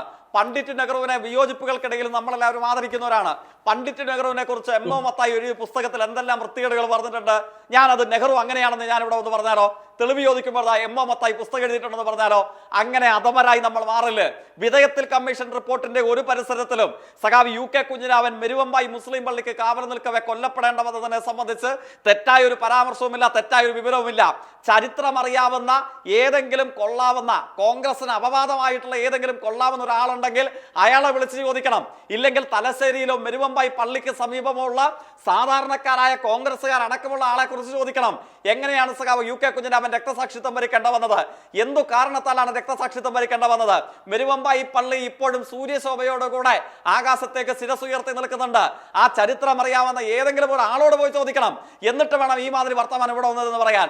കേട്ടാൽ അറപ്പുളവാക്കുന്ന, മറ്റു മനുഷ്യരെ അപമാനിക്കുന്ന അധമമായ രാഷ്ട്രീയം പറയുക എന്ന് പറയുന്നത് അന്തസ്സുള്ള മനുഷ്യന്മാർക്ക്, കോൺഗ്രസ് ആണോ അല്ലയോ എന്നുള്ളത് വേറെ കാര്യം, അന്തസ്സുള്ള മനുഷ്യന്മാർക്ക് ചേർന്നതല്ല. അങ്ങ് ആ പ്രയോഗം പിൻവലിക്കണം. അങ്ങയുടെ രീതി വെച്ചിട്ട് അങ്ങ് ഇതൊന്നും ചെയ്യാൻ പോകുന്നില്ല. പക്ഷേ ഞാൻ പറയുകയാണ്, അങ്ങ് ഇങ്ങനെയൊന്നും ആകാൻ പാടില്ല. ഒരു മനുഷ്യരെ പുലർത്തേണ്ട സാമാന്യ മര്യാദയും അന്തസ്സുമെങ്കിലും പുലർത്തുമെന്ന് ഞാൻ അങ്ങയോട് അഭ്യർത്ഥിക്കുകയാണ്. അല്ലെങ്കിൽ എം വി രാഘവന്റെ ജീവചരിത്രമുണ്ട് നിങ്ങളുടെ കൂടെ വന്നതിന് ശേഷമുള്ളത്, ഒരേ ജന്മം, അതിൽ പ്രകീർത്തിക്കുന്നുണ്ട് സഖാബ് യു കെയുടെ രക്തസാക്ഷിത്വത്തെ സംബന്ധിച്ച്. സേനാപതി, അത് നമുക്ക് അടുത്ത വിഷയത്തിലേക്ക് പോകാം. അദ്ദേഹം പറഞ്ഞൊരു വിമർശനം, കടുത്ത വിമർശനമുണ്ട്. അങ്ങനെയൊന്നും ആങ്കർ ഈ കാര്യത്തിലൊന്നും ഒരു നിലപാട് സ്വീകരിക്കില്ലെന്നേ. നിങ്ങൾ വിളിച്ചതിന് ശേഷമാണ് നമ്മൾ ചാനൽ ചർച്ചയ്ക്ക് വരുന്നത്. ആ ചാനൽ ചർച്ചയിൽ എനിക്ക് ബോധ്യമുള്ളതും എനിക്കറിയാവുന്ന കാര്യങ്ങളും ഞാൻ പറഞ്ഞു. അതിനെ വിമർശിക്കാനുള്ള സ്വാതന്ത്ര്യമൊക്കെ നിങ്ങൾക്കുണ്ട്. പക്ഷേ അതൊരു വ്യക്തിപരമായ പരാമർശത്തിലേക്കൊക്കെ പോകാനും ഒന്നും ഞാൻ ജയിക്കെ വിനീതമായിട്ടൊരു കാര്യം പറഞ്ഞു. ഒരല്പം പ്രതിപക്ഷ ബഹുമാനം. നിങ്ങൾ തുടക്കം മുതൽ കോൺഗ്രസ് പ്രതിനിധി, ഞാൻ അഡ്വക്കേറ്റ് സേനാപതി വേണു, എനിക്ക് പേര് ഞാൻ നല്ല ബഹുമാനത്തോടെ കോൺഗ്രസ് പറയാൻ പാടില്ലാത്ത മര്യാദകേട് പറഞ്ഞാൽ അത് കേട്ടിരിക്കാൻ വേറെ ആളെ നോക്കണം. അല്ല അതൊക്കെ അല്ല അങ്ങനെയാണ് സേനാപതി. നോക്കൂ, താങ്കൾ ചെയ്തതിൽ ഒരു വലിയ തെറ്റുണ്ട് സേനാപതി. ഒരു ഗുരുതരമായ തെറ്റ് താങ്കളുടെ പരാമർശത്തിൽ സംഭവിച്ചു എന്ന് പറയുന്നു. പക്ഷെ താങ്കൾക്ക് ആധികാരികമായത് പറഞ്ഞതിൽ ഉറച്ചു നിന്ന് ആധികാരികമായി പറയാനാകുമോ? നേരത്തെ ജയ്ക്ക് താങ്കൾ പറഞ്ഞത് ശരിയല്ല എന്ന് സ്ഥാപിക്കാൻ വളരെ വ്യക്തമായി കുറെ കാര്യങ്ങൾ അവതരിപ്പിച്ചു. താങ്കളുടെ ഊഴത്തിൽ അത് ചെയ്തോളൂ, എനിക്ക് എതിർപ്പില്ല. ഞാൻ പറഞ്ഞ കാര്യം എനിക്ക് ബോധ്യമുള്ളത് കൊണ്ട് മാത്രം ഞാനത് പറഞ്ഞു. പക്ഷെ ആളുകളെ ബോധ്യപ്പെടുത്തണ്ടേ? പിന്നെ അദ്ദേഹം ഇതിന്റെ പ്രശ്നം എന്താണെന്നറിയോ? സേനാപതി പറഞ്ഞു തുടങ്ങിയത് ഇങ്ങനെ നിങ്ങൾ ഒരു കഥ പറഞ്ഞു നടക്കുന്നുണ്ട് എന്ന് പറഞ്ഞ ആ മനുഷ്യനെ ആക്ഷേപിക്കാൻ തുടങ്ങി. ഞാൻ അപ്പോൾ തന്നെ പറഞ്ഞു, അങ്ങനെ പറയരുത്, അത് ശരിയല്ല. അതിനകത്തൊരു ചരിത്രപരമായ കേരളത്തിന്റെ മതനിരപേക്ഷതയുടെ പ്രബുദ്ധമായിട്ടുള്ളൊരു ഇടപെടലിന്റെ തലമുണ്ട് എന്നതുകൊണ്ടാണ് ഞാൻ അവിടെ ഇടപെടാൻ നോക്കിയത്. താങ്കൾ വീണ്ടും ആ നിലയിലേക്ക് വന്നപ്പോൾ ജയ്ക്ക് വളരെ ശക്തമായി വിയോജിച്ചു. അപ്പോൾ താങ്കളുടെ ബോധ്യം ജനങ്ങളെ ബോധ്യപ്പെടുത്തി കൊടുക്കേണ്ട ഉത്തരവാദിത്വം താങ്കൾക്കുണ്ട്. കുഞ്ഞിരാമനെ കുറിച്ച് പറഞ്ഞതിലെ അപകീർത്തികരമായ ആ വിഷയത്തിൽ അതല്ല, താങ്കൾ പറഞ്ഞതാണ് ശരിയെങ്കിൽ താങ്കൾക്കതാവാം. വീണ്ടും അവസരമാണ്. നിങ്ങൾ വിശ്വസിക്കുന്നത് പോലെ തന്നെ അതിനെക്കുറിച്ച് മറിച്ച് അതെങ്ങനെ കഥയെന്നുള്ളതല്ലോ, ഇല്ലെങ്കിൽ മറിച്ച് അതിനെക്കുറിച്ചുള്ള വിവരണവും കേൾക്കുന്നു. അതെങ്ങനെ ആ ബോധ്യം എങ്ങനെ ഈ ചർച്ചയിൽ താങ്കൾക്ക് അവതരിപ്പിക്കാം? അല്ലെങ്കിൽ അത് പറഞ്ഞുപോയ ഒരു പിഴയാണെങ്കിൽ നമുക്ക് ചരിത്രരേഖയിൽ നിന്ന്, ഏത് പുസ്തകത്തിൽ നിന്ന്? ഞാൻ ഒരു നാവുപിഴയിലുമല്ല ഞാൻ പറഞ്ഞത് CPM കേരളത്തിൽ വ്യാപകമായി കുഞ്ഞിരാമൻ പള്ളിക്ക് കാവൽ നിന്നപ്പോൾ കൊല ചെയ്യപ്പെട്ടു, മരണപ്പെട്ടു എന്നുള്ള ഒരു വ്യാപകമായ പ്രചരണം നിങ്ങൾ നടത്തിക്കൊണ്ടിരിക്കുന്നു. അങ്ങനെ ഒരു പ്രചരണം ഇല്ലെങ്കിൽ അങ്ങനെ പറഞ്ഞിരിക്കുന്ന ഒരു കാര്യം ജസ്റ്റിസ് വിധേയത്തിൽ കമ്മീഷൻ റിപ്പോർട്ടിൽ ഇല്ല എന്നുള്ള കാര്യമാണ് ഞാൻ പറഞ്ഞത്. അവിടെ കൊണ്ട് നിർത്താവല്ലോ. വിധേയത്തിൽ കമ്മീഷൻ റിപ്പോർട്ടിൽ ഇല്ല, വീണ്ടും അദ്ദേഹം പറയുന്നതാണ് ജയ്ക്ക്. അങ്ങനെയാണെങ്കിലും ഓക്കെ. അതല്ല, ഇപ്പോൾ അദ്ദേഹം മാറ്റി. അദ്ദേഹം സഖാബ് യു കെ കുഞ്ഞിരാമന്റെ രക്തസാക്ഷിത്വത്തെ സംബന്ധിച്ച് മറ്റൊരു രീതിയിലാണ് അദ്ദേഹം പറഞ്ഞത്. ആ ഭാഗം വിട്ടെങ്കിൽ സന്തോഷം, അത്രയും നല്ലത്. ശരി, ആ ഭാഗം അങ്ങ് നിർത്തിയല്ലോ, അത്രയും മതി. സേനാപതി, ഞാൻ ഒരു ഭാഗവും വിട്ടിട്ടില്ല. ശരി, തൃശൂർ പൂരത്തിന്റെ കാര്യത്തിൽ പ്രതിപക്ഷത്തിന്റെ വാദം യുക്തിസഹമായി ജനങ്ങളോട് വിശദീകരിക്കാൻ കഴിയാത്തതായ സാഹചര്യമുണ്ടല്ലോ. എന്റെ ചോദ്യം അതായിരുന്നു മുമ്പ്. അതിന് ചില ഉദാഹരണങ്ങൾ ഞാൻ ചൂണ്ടിക്കാട്ടി. താങ്കളുടെ മറുപടി? ഞാൻ ചോദിച്ചത് പ്രതിപക്ഷത്തിനോടല്ലോ, ഈ സംസ്ഥാനം ഭരിക്കുന്ന ഇടതുപക്ഷത്തിലെ രണ്ടാമത്തെ പ്രധാനപ്പെട്ട കക്ഷി. ഇപ്പൊ മൂന്നാമത്തെ കേരള കോൺഗ്രസ് ആണെന്നുള്ള തർക്കം, ഏതായാലും അവർ പറയുന്നത് രണ്ടാമത്തെ പ്രധാനപ്പെട്ട കക്ഷി എന്ന്. ഇന്നലെ AKG മന്ദിരത്തിൽ CPIയുടെ സംസ്ഥാന സെക്രട്ടറി ശ്രീ ബിനോയ് വിശ്വം അദ്ദേഹം മുഖ്യമന്ത്രിയെ കണ്ടു എന്നാണ് മാധ്യമങ്ങളിൽ റിപ്പോർട്ട്. നമ്മൾ നേരിട്ട് കണ്ട ഒരു കാര്യമില്ല. അദ്ദേഹം പുറത്തു വന്നപ്പോഴും ആവശ്യപ്പെട്ടത് ADGP MR അജിത് ഞാനതല്ല കുമാറിനെ ചോദിച്ചത്. പദവിയിൽ നിന്ന് മാറ്റണം. എന്റെ ഒരു നിമിഷം പോലും വെച്ചുകൊണ്ടിരിക്കാൻ എന്റെ ചോദ്യം ഒന്ന് പാടില്ല ശ്രദ്ധിക്കൂ. എന്നുള്ളതാണ് നിങ്ങൾ CPI. പ്രതിപക്ഷ നേതാവ് ഇന്ന് ജനങ്ങളോട് വിശദീകരിച്ചത് യുക്തിസഹമായി അവതരിപ്പിക്കാൻ കഴിയാത്ത സാഹചര്യം. ADGPക്കെതിരായ അന്വേഷണം നടക്കുന്നു. ഇപ്പോൾ തന്നെ മുഖ്യമന്ത്രി തന്നെ അദ്ദേഹത്തിൻ്റെ വീഴ്ചകളെക്കുറിച്ച് സൂചിപ്പിക്കുന്നു. അന്വേഷണത്തിൻ്റെ വിവിധ തലങ്ങൾ നിൽക്കുന്നു. സംഘ് പരിവാറിൻ്റെ പങ്കാളിത്തത്തെക്കുറിച്ച് അടക്കം പരിശോധന എന്നതിലേക്ക് സുപ്രധാനമായ അന്വേഷണ തീരുമാനം വരുമ്പോൾ ഇതെല്ലാം മുഖ്യമന്ത്രിയാണ് പൂരം കലക്കിയത് അല്ലെങ്കിൽ അദ്ദേഹത്തിൻ്റെ അറിവോടുകൂടിയാണെന്നൊരു ബ്ലൈൻഡ് സ്റ്റേറ്റ്മെൻറ്റ് കൊണ്ട് എങ്ങനെ ഒരു പ്രതിപക്ഷ നേതാവിനും പ്രതിപക്ഷത്തിനും ജനങ്ങളെ യുക്തിസഹമായി ബോധ്യപ്പെടുത്താനാകും? ഇതായിരുന്നു എൻ്റെ ചോദ്യം. അല്ല, പ്രതിപക്ഷ നേതാവ് ബോധ്യപ്പെടേണ്ടെന്നേ. പ്രതിപക്ഷ നേതാവിനെ വിട്. നിങ്ങള് ബിനോയ് വിശ്വത്തിനെ പ്രതിപക്ഷ നേതാവിന് അത്രേ വിലയുള്ളോ നിങ്ങൾ കൽപ്പിക്കുന്നുള്ളോ? നിങ്ങളുടെ ഏറ്റവും പ്രധാനപ്പെട്ട നേതാവ് എടുത്ത ഇന്നത്തെ പൊസിഷനെ കുറിച്ചാണ് നിങ്ങൾ അപ്പോഴും ഇടതുമുന്നണിയുടെ ഭാഗത്ത് നിന്ന ഒരു ഘടകകക്ഷിയെ കുറിച്ച്, ഒരു CPI കക്ഷിയെ കുറിച്ചാണോ പറഞ്ഞുകൊണ്ടിരിക്കുന്നത്? പ്രതിപക്ഷ നേതാവിന്റെ സർ, നമ്മള് മുഖ്യമന്ത്രി പറഞ്ഞതുപോലെ തന്നെ ഗൗരവത്തിലെടുക്കേണ്ടതാണ് പ്രതിപക്ഷ നേതാവ് പറഞ്ഞത്. അതുകൊണ്ടാണ് ഞാൻ ചോദിക്കുന്നത്, പ്രതിപക്ഷ നേതാവ് പറഞ്ഞത് എങ്ങനെ ജനങ്ങളെ ബോധ്യപ്പെടുത്താൻ കഴിയും? അല്ല, ഞാൻ പറഞ്ഞത് താങ്കൾക്കതിൽ വിശദീകരണം ഇല്ലാന്ന് ഞാൻ വിചാരിക്കാം. ബുദ്ധിമുട്ട് യുക്തിസഹമായി പ്രതിപക്ഷത്തിന് ചിന്തിക്കാനും ബുദ്ധിമുട്ട്. പക്ഷെ നിങ്ങൾ ശ്രീ ബിനോയ് വിശ്വത്തെയും അതുപോലെ തന്നെ വർഗീസ് ജോർജിനെയും ഒന്ന് ബോധ്യപ്പെടുത്തുക. RJD-യുടെ സെക്രട്ടറി ജനറൽ ആയിട്ടുള്ള ആളും CPI-യുടെ സംസ്ഥാന കമ്മിറ്റിയുടെ ജനറൽ സെക്രട്ടറി, ഇവരെ രണ്ടുപേരെ നിങ്ങളൊന്ന് ബോധ്യപ്പെടുത്തുക. അതിനുശേഷമാകട്ടെ ഞങ്ങളെ ബോധ്യപ്പെടുത്തുക. ഈ ആർഗ്യുമെന്റുമായി സേനാപതി ഇപ്പോൾ പറഞ്ഞതുപോലെ ഈ ആർഗ്യുമെന്റുമായി CPI-യെ ഉദാഹരിച്ച് കാട്ടിക്കൊണ്ട് കേരളത്തിലെ പ്രതിപക്ഷത്തെ നയിക്കുന്ന കോൺഗ്രസിന്, പ്രതിപക്ഷ നേതാവിന് ഈ വിഷയത്തെ മുന്നോട്ട് കൊണ്ടുപോകാൻ കഴിയുമോ? കാരണം അദ്ദേഹത്തിൻ്റെ ആർഗ്യുമെൻ്റ് ഇന്നടക്കം പറഞ്ഞ കാര്യങ്ങൾ യുക്തിസഹമായി ഒത്തുപോകുന്നതാണോ? തൃശ്ശൂർ പൂരവുമായി ബന്ധപ്പെട്ടാണ് ഞാൻ ചോദിച്ചത്. ഇതിനകത്ത് എന്നോട് തന്നെയാണോ ചോദ്യം? താങ്കൾ പറഞ്ഞത് വെച്ചിട്ട് ലാൽകുമാറിനോട്. ഇപ്പം മുഖ്യമന്ത്രി പിണറായി വിജയന് ഇവര് കൊടുക്കാൻ ശ്രമിക്കുന്ന ഒരു ഇംപ്രഷൻ എന്താണ്? നമ്മളത് അഡ്രസ്സ് ചെയ്ത് പോകണമെന്നാണ് ഞാൻ പറഞ്ഞത്. മുഖ്യമന്ത്രി പിണറായി വിജയന് CPI-യെ കോൺഫിഡൻസിലെടുക്കാൻ പറ്റിയിട്ടില്ല, അല്ലെങ്കിൽ മറ്റു ആൾക്കാരെ കോൺഫിഡൻസിലെടുക്കാൻ പറ്റിയിട്ടില്ല. കോൺഫിഡൻസിലെടുക്കാൻ പറ്റിയിട്ടില്ല എങ്കിൽ അവർ ഈ രൂപത്തിലായിരിക്കത്തില്ല പ്രതികരിക്കുന്നതെന്നാണ് ഞാൻ കണക്കാക്കുന്നത്. അതൊരു കമ്മ്യൂണിസ്റ്റ് പാർട്ടിയാണ്, അവർക്ക് അതിൻ്റേതായിട്ടുള്ള സ്റ്റാൻഡിംഗ് ഉണ്ട്. ആ രീതിയിൽ ഞാൻ തിരിച്ചു ചോദിക്കട്ടെ, ഇവർക്ക് മുരളീധരനെ കോൺഫിഡൻസിലെടുക്കാൻ പറ്റിയിട്ടുണ്ടോ? ഇവരുടെ കയ്യിലിരുന്ന് 80,000 അങ്ങ് പോയല്ലോ. ഇവർ കഴിഞ്ഞ ദിവസം തൊട്ട് പറയുന്നത് എന്താ? പിണറായി വിജയൻ ഈ പറയുന്ന MR അജിത് കുമാറിനെ വിട്ട്, എനിക്കത് പറഞ്ഞ് തീർക്കാനുള്ള അവസരം തരണേ, MR അജിത് കുമാറിനെ വിട്ട് എല്ലാം ഡീൽ ചെയ്ത് തൃശ്ശൂരിലെ പൂരം കലക്കി BJP-യെ ജയിപ്പിച്ചു. അതാണല്ലോ വാദം VD സതീശൻ്റെ. ആ വാദം ഞാനങ്ങ് എടുക്കുക. എന്നിട്ട് ഞാൻ തിരിച്ചു ചോദിക്കുക, പിണറായി വിജയൻ MR അജിത് കുമാറിനെ വിട്ട് തൃശ്ശൂർ പോയി പൂരം കലക്കിയാൽ എങ്ങനെയാ കോൺഗ്രസിൻ്റെ വോട്ട് കുറയുന്നേ? അല്ലേ? ഞാൻ ചോദിക്കുന്ന ചോദ്യം, ഈ പിണറായി വിജയൻ ജയിപ്പിച്ചു എന്നുള്ള വാദം ഇരിക്കുകയാണെങ്കിൽ തന്നെ പിണറായി വിജയൻ വിചാരിച്ചാൽ അങ്ങനെ കോൺഗ്രസിന്റെ വോട്ട് കുറയുന്നേ? അല്ല, കോൺഗ്രസിന് വോട്ട് BJP-ക്ക്. അവിടെ CPM-ന് കൂടുതലാണ് വോട്ട് കിട്ടിയത്, അല്ലേ? CPI-ക്ക് വോട്ട് കൂടുതലാണ് കിട്ടിയത്. അപ്പൊ പിന്നെ ഈ വർത്താനം പറയുക. ഞാൻ ഇതാണ് പറയുന്നത്, VD സതീശൻ പറയുന്നതിന്റെ പ്രശ്നം എന്നറിയോ, അല്ലെങ്കിൽ കോൺഗ്രസ് പറയുന്നതിന്റെ പ്രശ്നം എന്നറിയോ? അവർക്ക് അവിടെ നാണം കെട്ട തോൽവി ഏറ്റതിന്റെ പാപഭാരം മറ്റാൾക്കാരുടെ മണ്ടയ്ക്ക് കൊണ്ടുവെക്കണം.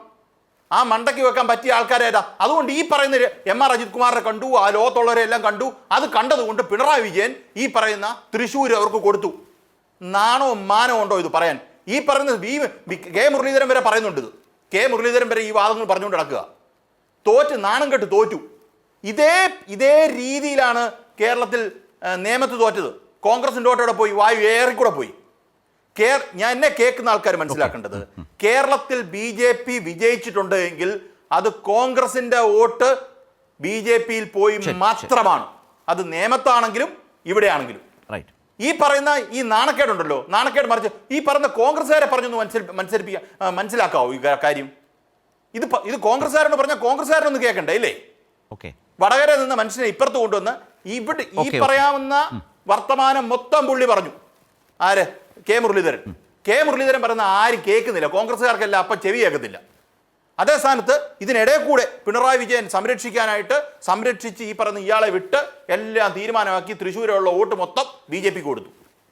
കറക്റ്റാവും, എല്ലാം കൊടുത്ത കോൺഗ്രസിന്റെ വോട്ടാ. ശരി, ആ കോൺഗ്രസിന്റെ വോട്ട് ആണോ പിണറായി വിജയൻ കൊടുത്തതെന്നുള്ള മറുപടി ഇവിടെ പറയുമ്പോൾ കൃത്യമാവും. ഞാൻ അതുകൊണ്ടാണ് ചോദിച്ചത്, യുക്തിസഹമായി ഓപ്പോസിഷൻ ആർഗ്യുമെൻസിനെ ജനങ്ങൾക്ക് മുമ്പിൽ പ്ലേസ് ചെയ്യാൻ കഴിയുന്നുണ്ടോ എന്ന് ചോദിച്ചത് അതുകൊണ്ട് തന്നെയാണ്. KPCC ഉപസമിതിയുടെ അന്വേഷണ റിപ്പോർട്ടിൽ പോലും പൂരം കലങ്കോലപ്പെട്ടത് ഒരു പ്രധാനപ്പെട്ട തെരഞ്ഞെടുപ്പ് തോൽവിയുടെ വിഷയമായ അന്വേഷണ റിപ്പോർട്ടിൽ പോലും വന്നിട്ടില്ല. നേരത്തെ അത് വാർത്ത വന്നതാണ്. സംഘടനാ പ്രശ്നങ്ങൾ, പ്രതാപനെ ആദ്യം തന്നെ പിൻവാങ്ങിയത്, അതുപോലൊക്കെയുള്ള ഒരുപാട് പ്രശ്നങ്ങൾ പരാജയത്തിൻ്റെ കാരണങ്ങളായി ആ സമിതി പറയുകയും ചെയ്തിട്ടുണ്ട്. അത് വലിയ വാർത്തയായി വന്നതാണ്.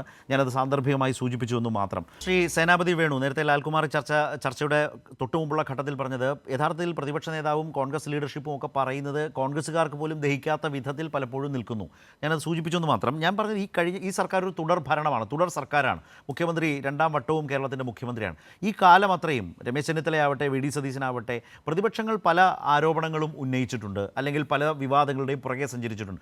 അത് മണിക്കൂറുകളുടെയോ ദിവസങ്ങളുടെയോ ആഴ്ചകളുടെയോ മാസങ്ങളുടെയോ പോട്ടെ, കുറച്ചുകൂടി അധികം കിട്ടി എന്നതിനപ്പുറത്തേക്ക് അടിസ്ഥാനപരമായി സർക്കാരിനെ ദുർബലപ്പെടുത്താൻ, സർക്കാരിന് തെറ്റുപറ്റിയെന്ന് പ്രതിപക്ഷത്തിന് ആധികാരികമായി സ്ഥാപിച്ചെടുക്കാൻ കഴിയുന്ന ഒന്നും കാര്യമായി വന്നിട്ടേയില്ല. ഇതാണൊരു അവസ്ഥ. ഈ കാര്യത്തിലും സംഭവിക്കാൻ പോകുന്നത് ഏതാണ്ട് അതൊക്കെ തന്നെയാണ്. അതിലേക്ക് പോകും വിധം പ്രശ്നങ്ങളെ നേരിട്ട് നടപടികൾ പ്രഖ്യാപിച്ച് നിങ്ങളുടെ ഈ വിവാദമോ സമ്മർദ്ദമോ ഒട്ടുമേശാത്ത വിധം മുഖ്യമന്ത്രി പോകുന്നു എന്നത് ഇന്നും ബോധ്യപ്പെട്ട കാര്യമല്ലേ? അല്ല, ഞങ്ങൾ പറഞ്ഞ കാര്യങ്ങളൊക്കെ കളവായിരുന്നുവെങ്കിൽ മുഖ്യമന്ത്രിയുടെ അഡീഷണൽ പ്രൈവറ്റ് സെക്രട്ടറി ശിവശങ്കർ ഇപ്പോഴും എന്താ പറഞ്ഞ ജയിലിന് തുല്യമായി ചികിത്സയ്ക്ക് വേണ്ടി പുറത്ത് എന്നുള്ളതുള്ളൂ. ഒരു കാര്യമില്ല എങ്കിൽ ഒരു മനുഷ്യൻ മാസങ്ങളോളം അല്ലെങ്കിൽ വർഷങ്ങളോളം ജയിലിൽ കിടക്കണം. സാധാരണക്കാരനല്ലോ ജയിലിൽ കിടന്നത്. ജയിലിൽ കിടന്നത് മുഖ്യമന്ത്രിയുടെ അദ്ദേഹത്തിനെതിരെയല്ലോ പ്രതിപക്ഷം രാഷ്ട്രീയമായി നീങ്ങിയത്, മുഖ്യമന്ത്രിക്കെതിരെയല്ലേ? എന്നിട്ട് എന്തായി? അല്ല, മുഖ്യമന്ത്രി അദ്ദേഹത്തെ ജയിലിലാക്കുന്നതായിരുന്നു നിങ്ങളുടെ ഗോളെങ്കിൽ ഞാൻ സമ്മതിച്ചു. അദ്ദേഹത്തിന് നേരെയായിരുന്നു നിങ്ങളുടെ പൊളിറ്റിക്കൽ മൂവ്. അത് വിജയിച്ചു എന്നാണ് കാണുന്നതെങ്കിൽ എനിക്ക് കേസൊന്നുമില്ല, ഞാൻ പിൻവലിച്ചു. പിണറായി ആയിരുന്നില്ല ഞങ്ങളുടെ ലക്ഷ്യം, ശിവശങ്കർ ആയിരുന്നു, അതിൽ ഞങ്ങൾ വിജയിച്ചു എന്നാണോ? അല്ല, പാലക്കയം വില്ലേജ് ഓഫീസിൽ വില്ലേജ് അസിസ്റ്റന്റിനെ 1,28,00,000 പിടിച്ചു കഴിഞ്ഞപ്പോൾ മുഖ്യമന്ത്രി ചോദിച്ചൊരു ചോദ്യമുണ്ട്. ആ വില്ലേജ് ഓഫീസർ ഇത് അറിഞ്ഞില്ല, അവിടുത്തെ വില്ലേജ് അസിസ്റ്റന്റ് ഇത്രയും രൂപ കൈക്കൂലി മേടിച്ചത് എന്നുള്ളത് വില്ലേജ് ഓഫീസർ അറിഞ്ഞില്ലേ എന്ന് മുഖ്യമന്ത്രിയുടെ ചോദ്യം. അത് തന്നെയാണ് ഞങ്ങൾ ചോദിക്കുന്നത്. മുഖ്യമന്ത്രിയുടെ ഓഫീസിൽ അദ്ദേഹത്തിന്റെ അഡീഷണൽ പ്രൈവറ്റ് സെക്രട്ടറി ഈ സ്വർണ്ണക്കള്ളക്കടത്തുമായി ബന്ധപ്പെട്ടോ അതല്ലെങ്കിൽ എന്താ പറഞ്ഞ നമ്മുടെ ഭവന പദ്ധതിയുമായിട്ട്, ലൈഫ് മിഷൻ പദ്ധതിയുമായി ബന്ധപ്പെട്ടോ അദ്ദേഹം ഏതായാലും ഈ കാര്യത്തിലൊക്കെ ജയിലിലായിരുന്നല്ലോ, മുഖ്യമന്ത്രിയുടെ അഡീഷണൽ പ്രൈവറ്റ് സെക്രട്ടറി. അപ്പം ഞങ്ങൾ പറഞ്ഞ കാര്യത്തിൽ യാഥാർത്ഥ്യമില്ല എങ്കിൽ ഇങ്ങനെയൊക്കെയുള്ള കാര്യങ്ങൾ ഇതൊക്കെ ഇതിനിടയിൽ സംഭവിച്ച ചില കാര്യങ്ങളാണ് സേനാപതി. അന്തിമ തീർപ്പിൽ മുഖ്യമന്ത്രിയെയും സർക്കാരിനെയും നിങ്ങൾക്ക് അവർക്കുമേൽ ആത്യന്തികമായ ഒരു നേട്ടം സംഭവിച്ചു, നേട്ടം നേടാനായി എന്ന് പറയാനുള്ളത് എന്താണ്? അല്ല, മുഖ്യമന്ത്രിക്കാണ് ഇപ്പം വിശ്വാസ്യത നഷ്ടപ്പെട്ടിരിക്കുന്നത്. ജനങ്ങൾക്ക് അദ്ദേഹത്തിലുള്ള വിശ്വാസ്യത നഷ്ടപ്പെട്ടു. ബാലകുമാർ അദ്ദേഹത്തിന്റെ മകളുടെ കമ്പനിയുടെ മെൻഡറെ അറിയൂന്ന് ചോദിച്ചു. അപ്പോൾ പറഞ്ഞു അനാവശ്യം പറയരുത്, വീട്ടുകാരെ കുറിച്ച് പറയരുത്. സ്വപ്ന സുരേഷിനെ അറിയൂന്ന് ചോദിച്ചു. ആ വനിതയെ എനിക്ക് അറിയത്തില്ല എന്നാണ് പറഞ്ഞത്. ഇന്നലെ ഇപ്പോ അൻവർ, ഇപ്പൊ ഞങ്ങളുടെ ഭാഗത്ത് അൻവർ പ്രതിപക്ഷത്തെ അല്ലായിരുന്നല്ലോ, അൻവർ ഏതായാലും ഇടതുപക്ഷ പ്രതിപക്ഷത്താണ്. ഞാൻ 5 മിനിറ്റ് അല്ല, മുഖ്യമന്ത്രി പറഞ്ഞത് ഞാൻ അൻവറുമായിട്ട് 5 മിനിറ്റാണ് സംസാരിച്ചത്. അൻവർ പറഞ്ഞ് ഞാൻ 37 മിനിറ്റ് സംസാരിച്ചു. അത് വിടാം. സേനാപതി പൂർത്തിയാക്കും, നമ്മുടെ സമയം തീരും. ഞാൻ പറഞ്ഞത് അപ്പൊ കേരളത്തിന്റെ മുഖ്യമന്ത്രി ഇപ്പോ ഏറ്റവും അവസാനമായിട്ട് മുഖ്യമന്ത്രി പറയുന്നത് എനിക്ക് PR ഏജന്റുമാരില്ല എന്ന് പറയുന്നു. ഈ PR ഏജന്റുമാരാണ് ചർച്ച അഭിമുഖത്തിന് കളമൊരുക്കിയതെന്നും അവരാണ് പറഞ്ഞ കാര്യങ്ങളാണ് ചേർത്തതെന്നും ഹിന്ദു കൃത്യമായിട്ട് പറയുന്നു. അപ്പൊ എന്നിട്ടും മുഖ്യമന്ത്രി ഇന്ന് ഹാ ഹാ ഹാ എന്നുള്ള 3 മറുപടി ചിരിയിൽ അദ്ദേഹത്തിന്റെ മറുപടി. പക്ഷെ ആ ചിരിയൊക്കെ കേരളത്തിലെ പൊതുസമൂഹത്തിന് ബോധ്യപ്പെട്ടു. അദ്ദേഹം പറയുന്ന കാര്യവും അദ്ദേഹത്തിന്റെ പ്രവൃത്തിയും തമ്മിൽ പുലബന്ധമില്ല എന്ന് കേരളത്തിലെ പൊതുസമൂഹത്തിന് ബോധ്യപ്പെട്ടിരിക്കുന്നു. ആ ബോധ്യപ്പെടല് ഇപ്പോ വളരെ കൃത്യമായിട്ട് അൻവർ കേരളത്തിലെ ജനങ്ങളോട് സമയം തീരുകയാണ്. ജയ്ക്ക് പുതിയ പേരുകളും പുതിയ പരാമർശങ്ങളും ഇതിൽ വന്നതുകൊണ്ട് അതുകൂടി ചേർത്ത് താങ്കളുടെ ഒരു മറുപടിയിലേക്ക്, താങ്കളുടെ ഭാഗം ജയ്ക്ക്. തീർച്ചയായിട്ടും എന്തായാലും കോൺഗ്രസ് പ്രതിനിധിയുടെ മുമ്പത്തെ ഒരു അധമമായ പ്രചരണം അല്ലെങ്കിൽ അദ്ദേഹത്തിന്റെ പ്രതികരണം, അദ്ദേഹം UDF പാളയത്തിലേക്ക് നിൽക്കവേ ആദരണീയനായ കേരളത്തിന്റെ മുൻ സഹകരണ വകുപ്പ് മന്ത്രിയായ സഖാവ് MV രാഘവൻ രചിച്ച ഒരേ ജന്മമെന്ന് പറയുന്ന അദ്ദേഹത്തിന്റെ ആത്മകഥ UDF പാളയത്തിൽ ഇരിക്കവേ അദ്ദേഹം രചിച്ച ആത്മകഥയിൽ സഖാവ് UK കുഞ്ഞിരാമനെ സംബന്ധിച്ച് പറയുന്നുണ്ട്. അതിമഹത്വവും ഐതിഹാസികവുമായ രക്തസാക്ഷിത്വത്തെ സംബന്ധിച്ച് പറയുന്നുണ്ട്. ഇതിനെ ഒന്നും ബഹുമാനിക്കണം എന്ന് ഞാൻ വാശി പിടിക്കില്ല, പക്ഷേ കഴിയുമെങ്കിൽ നിന്നിച്ച് അപമാനിക്കാൻ വേണ്ടി നിങ്ങൾ ഇറങ്ങി പുറപ്പെട്ട് വരില്ല. അങ്ങനെ പുറപ്പെട്ട് വന്നാൽ മാന്യമായി ആയിരിക്കില്ല പ്രതികരണമെന്ന് അങ്ങ് ദയവ് ചെയ്ത് മനസ്സിലാക്കണം. ഇതാണ് അതിനെ സംബന്ധിച്ച് ചൂണ്ടിക്കാണിക്കാനുള്ളത്. പിന്നെ അദ്ദേഹം സ്വർണ്ണക്കടത്ത് കേസും മറ്റു കാര്യങ്ങളൊക്കെ പറയുന്നതാണ്. എന്തിനാണ് ഇതൊക്കെ പറഞ്ഞിട്ട് സെൽഫ് ഗോൾ വാങ്ങി തിരികെ പോകുന്നത് എനിക്ക് മനസ്സിലാകുന്നില്ല. അങ്ങ് ഈ ചൂണ്ടിക്കാണിച്ച മുഖ്യമന്ത്രിയുടെ ഓഫീസിലെ ഉദ്യോഗസ്ഥനെ സംബന്ധിച്ച് ദേശീയ അന്വേഷണ ഏജൻസിയുടെ റിപ്പോർട്ടിൽ എന്താ പരാമർശം? മറ്റ് കേന്ദ്ര അന്വേഷണ സംഘങ്ങളുടെ റിപ്പോർട്ടിൽ എന്താണ് പരാമർശം? എന്തെങ്കിലും ഒരു പരാമർശം ചൂണ്ടിക്കാണിക്കാൻ കഴിയുമോ? ഈ പറയുന്ന കേസന്വേഷണത്തിന്റെ ചെറുതും വലുതുമായ അനുഭവങ്ങൾ ഉണ്ടായിരുന്നല്ലോ. എവിടെ പോയി സെക്രട്ടേറിയറ്റിന് തീയിട്ടത്? എവിടെ പോയി പരിശുദ്ധ ഖുറാനിലെ സ്വർണം? എവിടെ പോയി ഈന്തപ്പഴത്തിലെ കുരുവിനുള്ളിലെ സ്വർണം? എവിടെ പോയി ക്ലിഫ് ഹൗസിൽ സ്വർണ്ണക്കടത്ത് കേസിലെ പ്രതി പങ്കെടുത്ത വിവാഹത്തിന്റെ ചിത്രം? എവിടെ പോയി ഇടിമിന്നലിൽ നഷ്ടപ്പെട്ടു പോയി എന്ന് പറഞ്ഞ സെക്രട്ടേറിയറ്റിലെ CCTV ഫുട്ടേജ്? ഇതൊക്കെ കള്ളങ്ങളായിരുന്നേ. കാറ്റാടിപ്പാടത്തെ കോടികൾ.